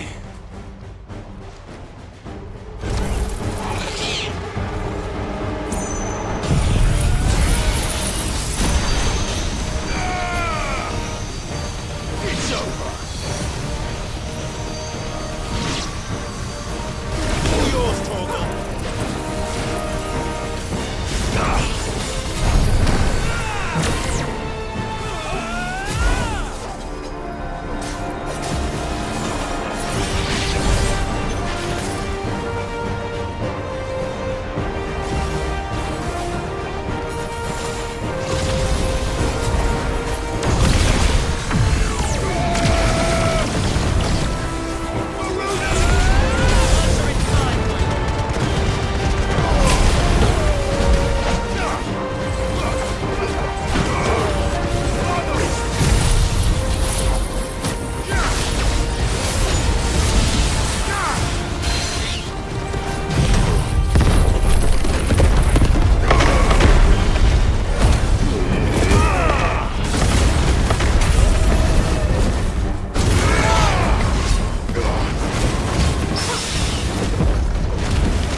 Do you see any more? No. I think that was the last of them. But it won't be long before the next lot arrive. Then we make for Martha's while we can.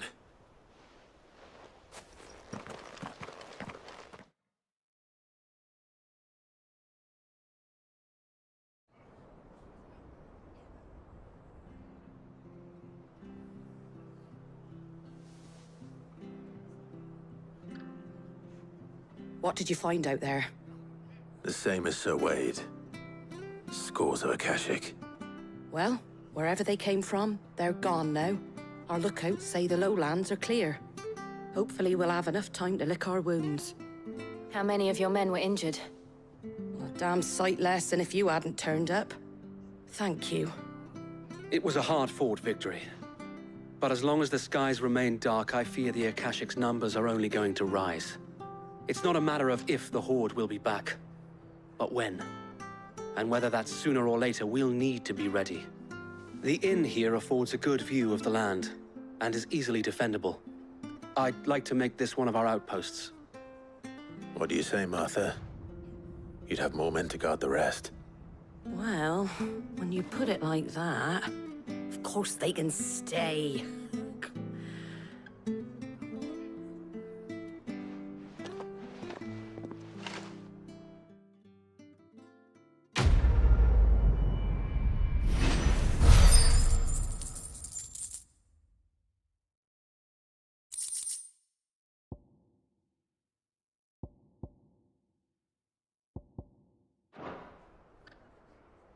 My lord, there's someone I'd like you to meet. Oscar, over here.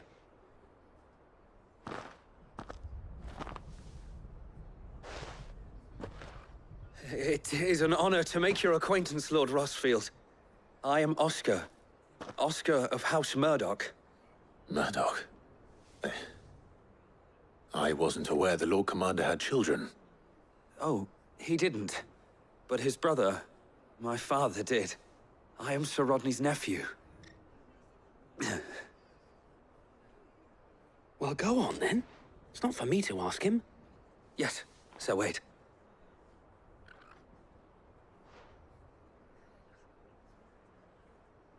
If it please you, my Lord Marquis, might you take me as your squire? I would learn the duties of a shield from the finest. I'm sorry to disappoint you, Oscar. But I am a shield no longer.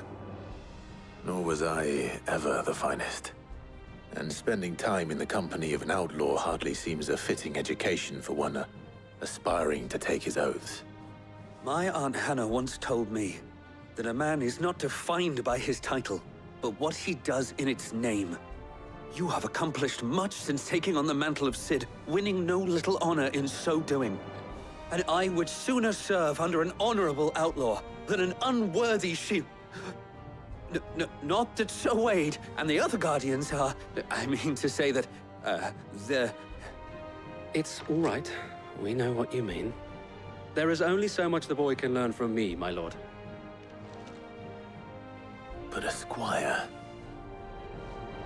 Would that really be so bad? You were a squire once. And I'm certain Sir Rodney would approve.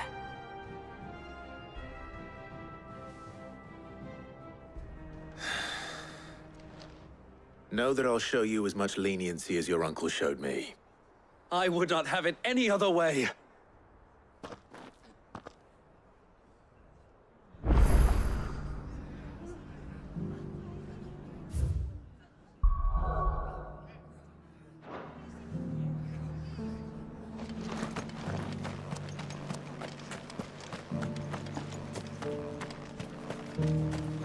How do?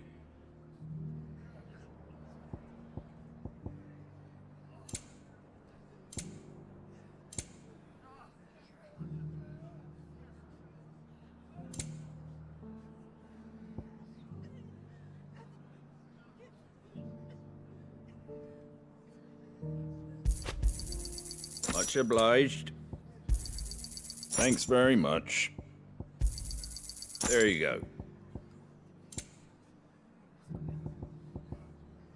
Take care out there, eh?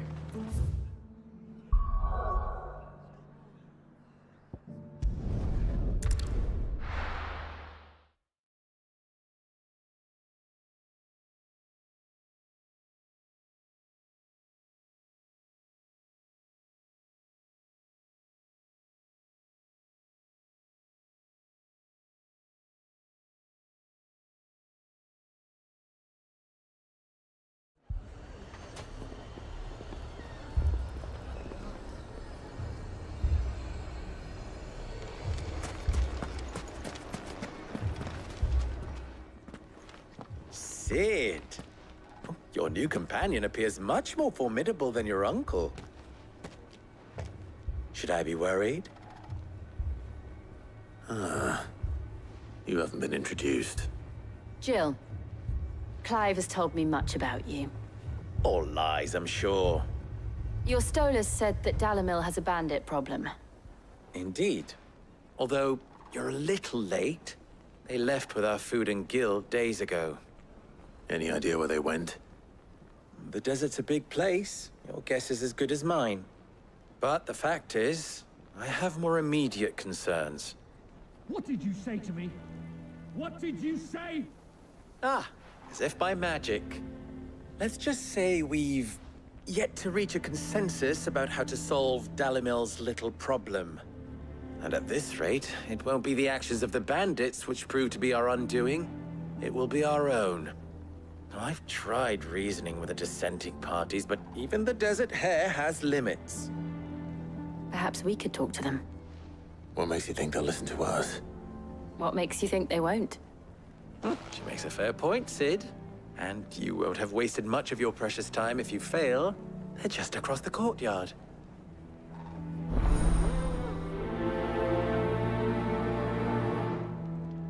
Suppose we just follow the shouting.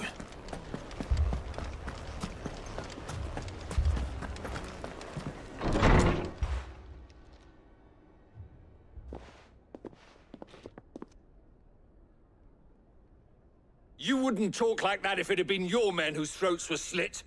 Blood for blood, it's the only way. We hire mercenaries and have them mount the bandits' heads on our walls as a lesson to the rest. And what happens when those mercenaries are slaughtered like your men? Are you going to hire more? We're better off using that coin to buy food and supplies. If we hire mercenaries, the only thing we're buying is the bandits' ire. And you cannot fill empty bellies with that. Do you hear me? But what happens when they come back? Maybe it'll be your throat that's slit. That's enough. Both of you. Any more of this and I'll throw you out myself. Come back when you're ready to talk like adults.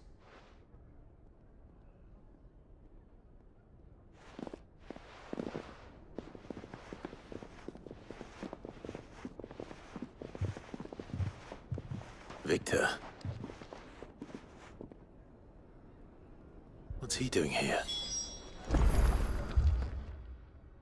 Sid. And Lady Jill. What brings you here? I was about to ask you the same thing. Costness is in chaos, and the markets have all but ceased to operate. The Briar's Kiss here in Dalamil is the only place I can reliably obtain supplies. I was here to do just that when Master Lubor told me of his troubles. He thought I might be able to talk some sense into these fools. But if you're here, I suppose his patience must be waning. Who are those people? Those were the thorns in Lubor's side. And the reason this place might be headed the same way as Costness. It's these accursed skies. The darkness is enough to drive a man to madness. Or an entire city, for that matter. We're still working on the skies. But in the meantime, perhaps we can find a solution to Dalamil's problems. I hope so. For all our sakes.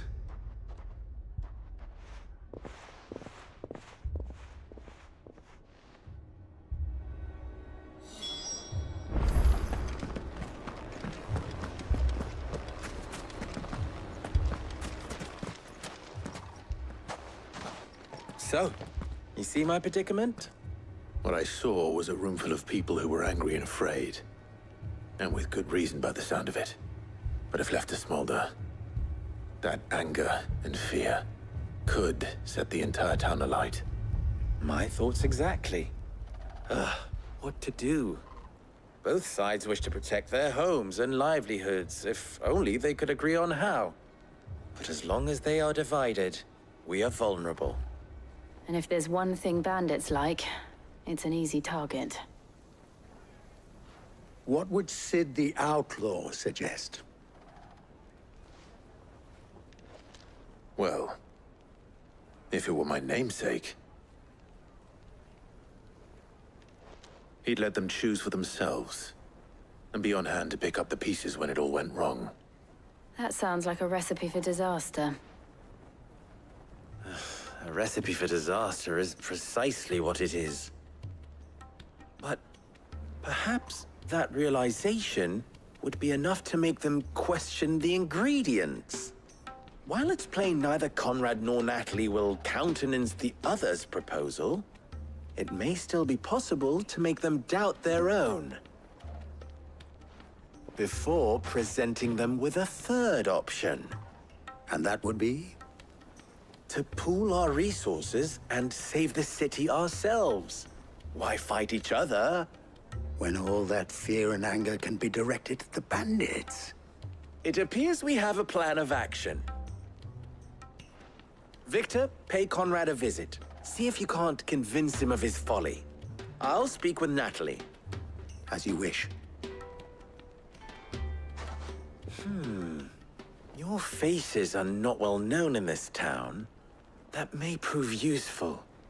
Don't worry, Victor and I will do most of the talking. You need only play along. Play along? What he means to say is yes.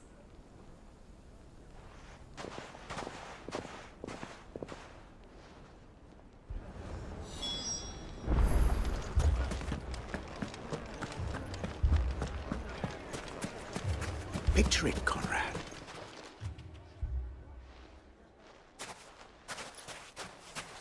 Ah, here she is. The Lady of the Spear herself. Conrad, may I introduce you to Jane, commander of the Red Wings, the oldest mercenary guild in the Free Cities. A pleasure, my lady. The pleasure is all mine. As I told you, I summoned the commander here from Canberra to inquire about a contract. Victor says you told him no. That there aren't any men left to hire. Is that true? True as the crystals cracked. Nobles came and claimed every last one worth his salt. And not just from us Red Wings. You know of the 7 high houses. There must be 2 score swords assigned each one. Granted, we have a few boys left. If it's boys you're looking for. Well, Conrad, are you saying that Dalamil's finest cannot defend this town better than a gaggle of unblooded striplings? That a band of beardless youths could better avenge the deaths of your brave men than you yourselves? Absolutely not. We'll show those bastards who they're dealing with.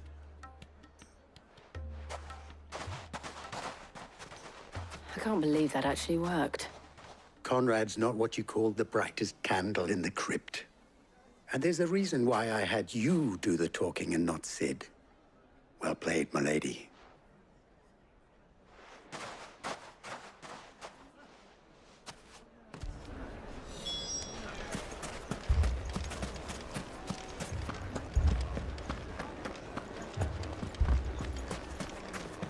My shop? If I had my pickaxe, I would... I mean, it may still be possible to buy something. Ah, here he is now. Natalie, allow me to introduce Lord Underhill of Randalar's prestigious League of Merchants. Lord Underhill. At your service. Underhill?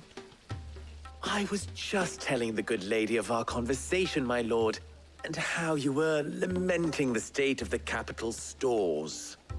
Lubor says that not only are the granaries almost empty, but that war and the Blight mean this season's harvest won't be enough to fill them for winter. Indeed, certainly that is the case. The nobles in the capital are buying up the city's stocks of barley and wine, driving the prices higher than most commoners can afford. It is only a matter of time before the peasants revolt. It is worse than I thought. If what Lord Underhill says is true, I fear we have little hope of supplementing our stores, meager though they regrettably are. And while I applaud your endeavors to dissuade our more bellicose citizens from seeking vengeance, I sense Conrad is not wrong in his assessment of the bandits' likely return. Which means that now, more than ever, we will need to secure what little we still have. Food, weapons, herbs, everything. If our humble town is to endure not only this hardship, but those that are certain to follow, we must stand united. All right. If it will help to protect my home, I'll do it. But you needn't have gone through this charade.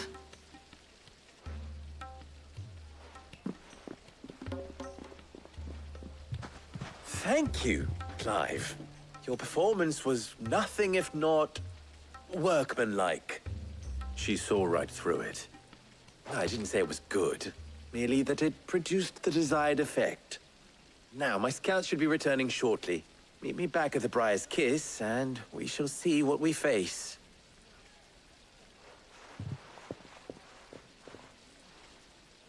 I'm not convinced our roles in this ruse were entirely necessary. I don't know. Conrad seemed quite taken with you. Mummy, I'm scared. Oh, I'm ruined. Good news, Sid. Both Conrad and Natalie have somewhat gracefully accepted their new roles. With time, they may even learn to... Time no longer appears to be the luxury it was before lunch. I take it your scouts found the bandits. Technically, it would be the bandits who found my scouts. It appears they march for Dalimil as we speak. All of them. You're not serious. They don't just want food, they want the whole damn town.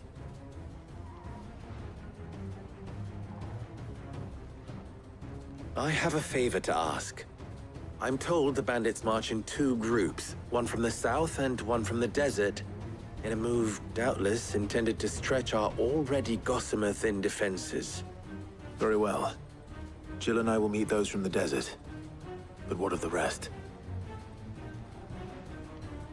The rest, my friend, the city shall fight. Together. The stakes, I concede, are high. But if this does not unite Dalimil, nothing will. That is a lot of faith to put into those who had their hands around each other's throats but a moment ago. Then it will be for us to see that their hands are kept occupied. And I do mean us. I thought you might say that. We'll hold them off for as long as we can. And we will do the same.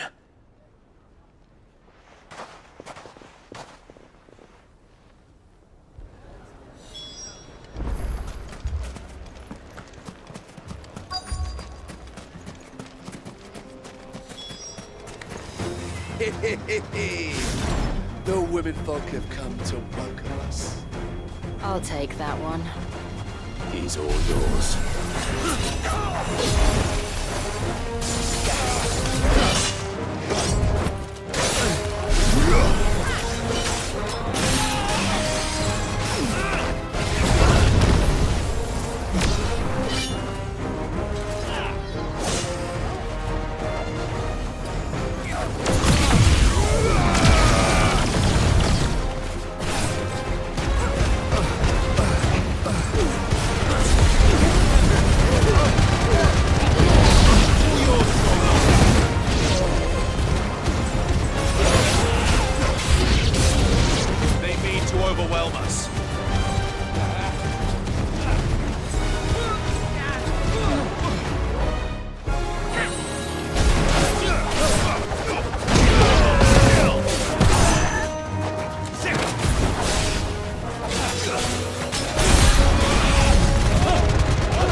The townspeople.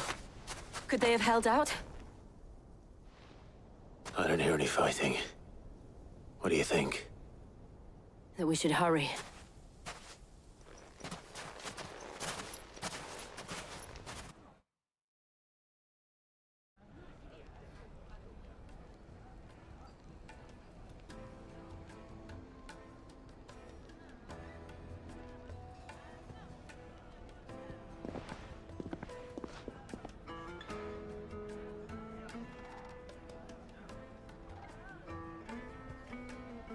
Natalie, I owe you an apology. You did well out there. The inn would have been lost had you not held the line. Without you, there would have been no line to hold. You saved us, Conrad. You saved Dalimil. We all saved Dalimil.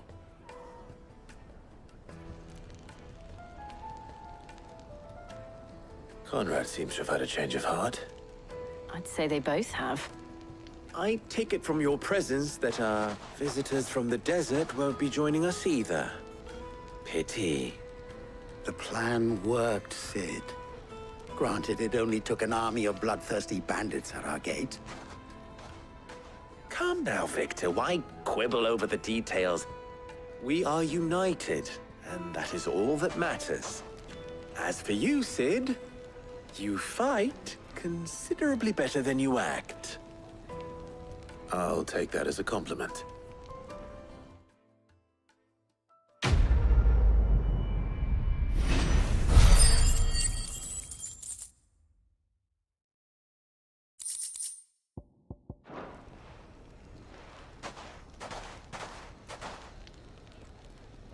Our friends seem to...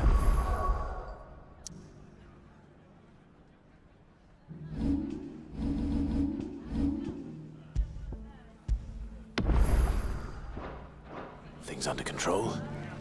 For now, at least. Let's go and put Otto's mind at rest.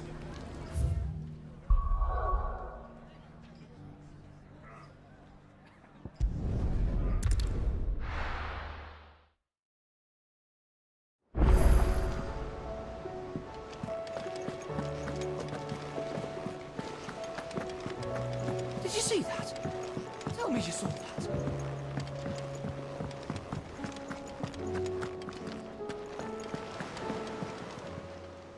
How may I help you today, Clive? Your benefactors are a generous lot. You earned this. Best of luck out there, Sid. Clive. Quick look. Always something in there.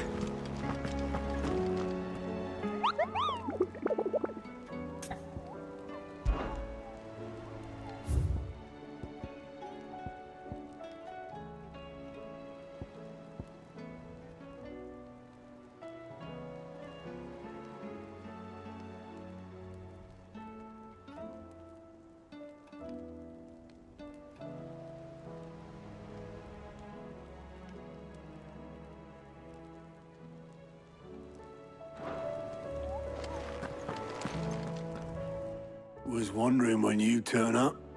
Hellos from all our friends thanking you for your timely intervention. How is it you always manage to arrive at just the right moment? Luck, I suppose. Any word on the rest of the realm? Let's see. Storm's still crying out for mother crystals. The nations are still in chaos. And the skies are still the color of a kick in the kidneys 2 days on. So... Right. Clive, we knew this was going to happen. Well, not the bleeding skies part, but you take my point. Now's not the time to second-guess yourself. Now's the time to visit the infirmary. Talia says your brother's awake. Thank you, Otto.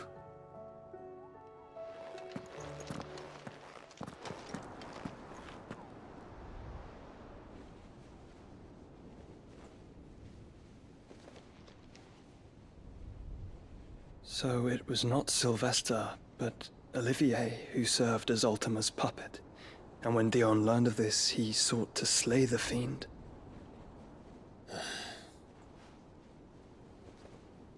Only for his father to take the spear that would have freed him. enough to drive a man to madness. Small wonder he hasn't stirred.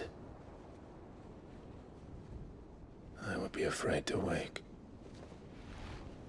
Had I but reached out to him sooner, warned him of the threat Ultima posed. But now, both an empire and her prince lie broken. Joshua, what do you know of Ultima?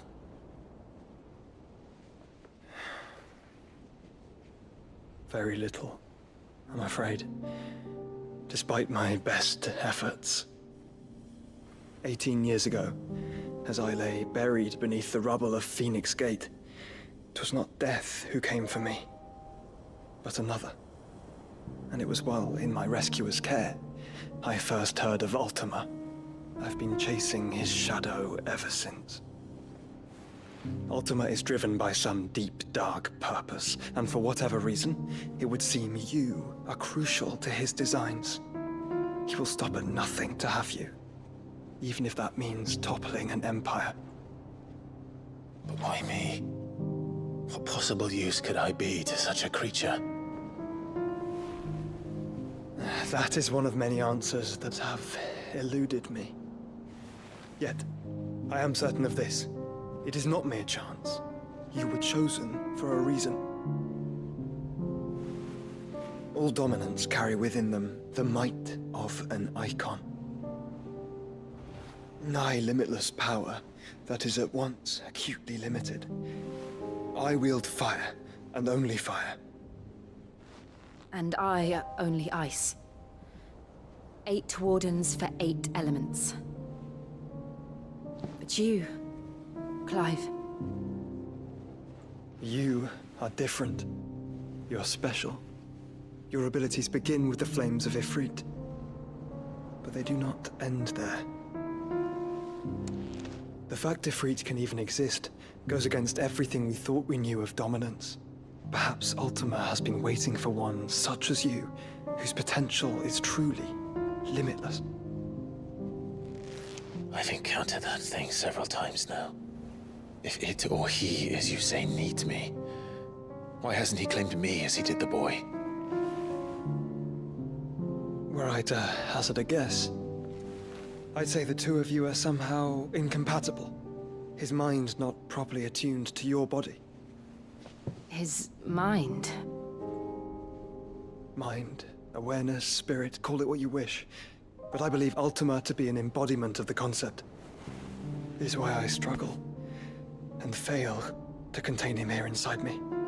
I'm sorry. Inside you? With every setting sun, I feel my strength wane.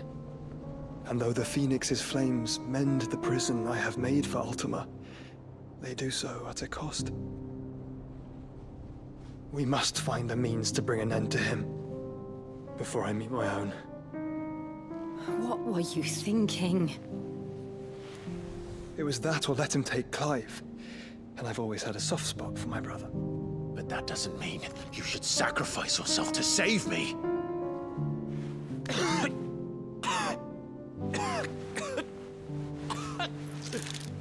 Joshua!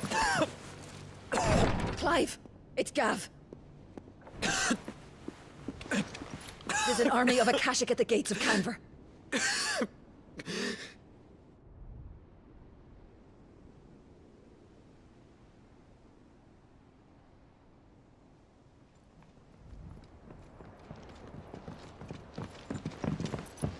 Well, what's the short of it?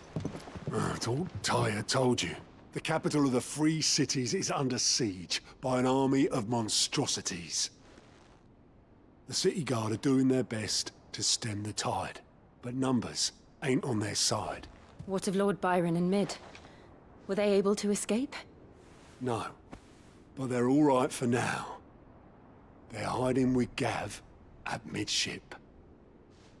We have to get them out of there. And we shall. Otto, prepare a Stolas. Tell Gav to stay exactly where he is. Understood. Vivian, what's the swiftest route to the Free Cities? That sounds like a question for the map. Look here. This road. through Tabor. Should provide the least trouble. Good. What a coincidence. Tabor is exactly where I'm bound. Joshua, bed is where you should be bound.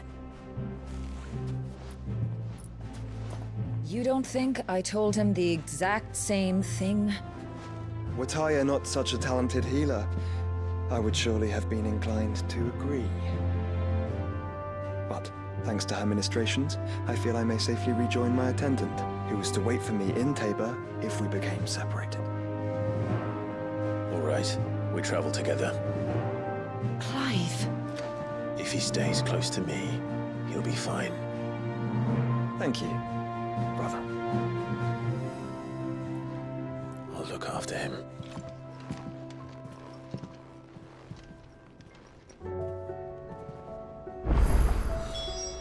My attendant was with me in the Dominion before I primed. She would have watched the battle unfold.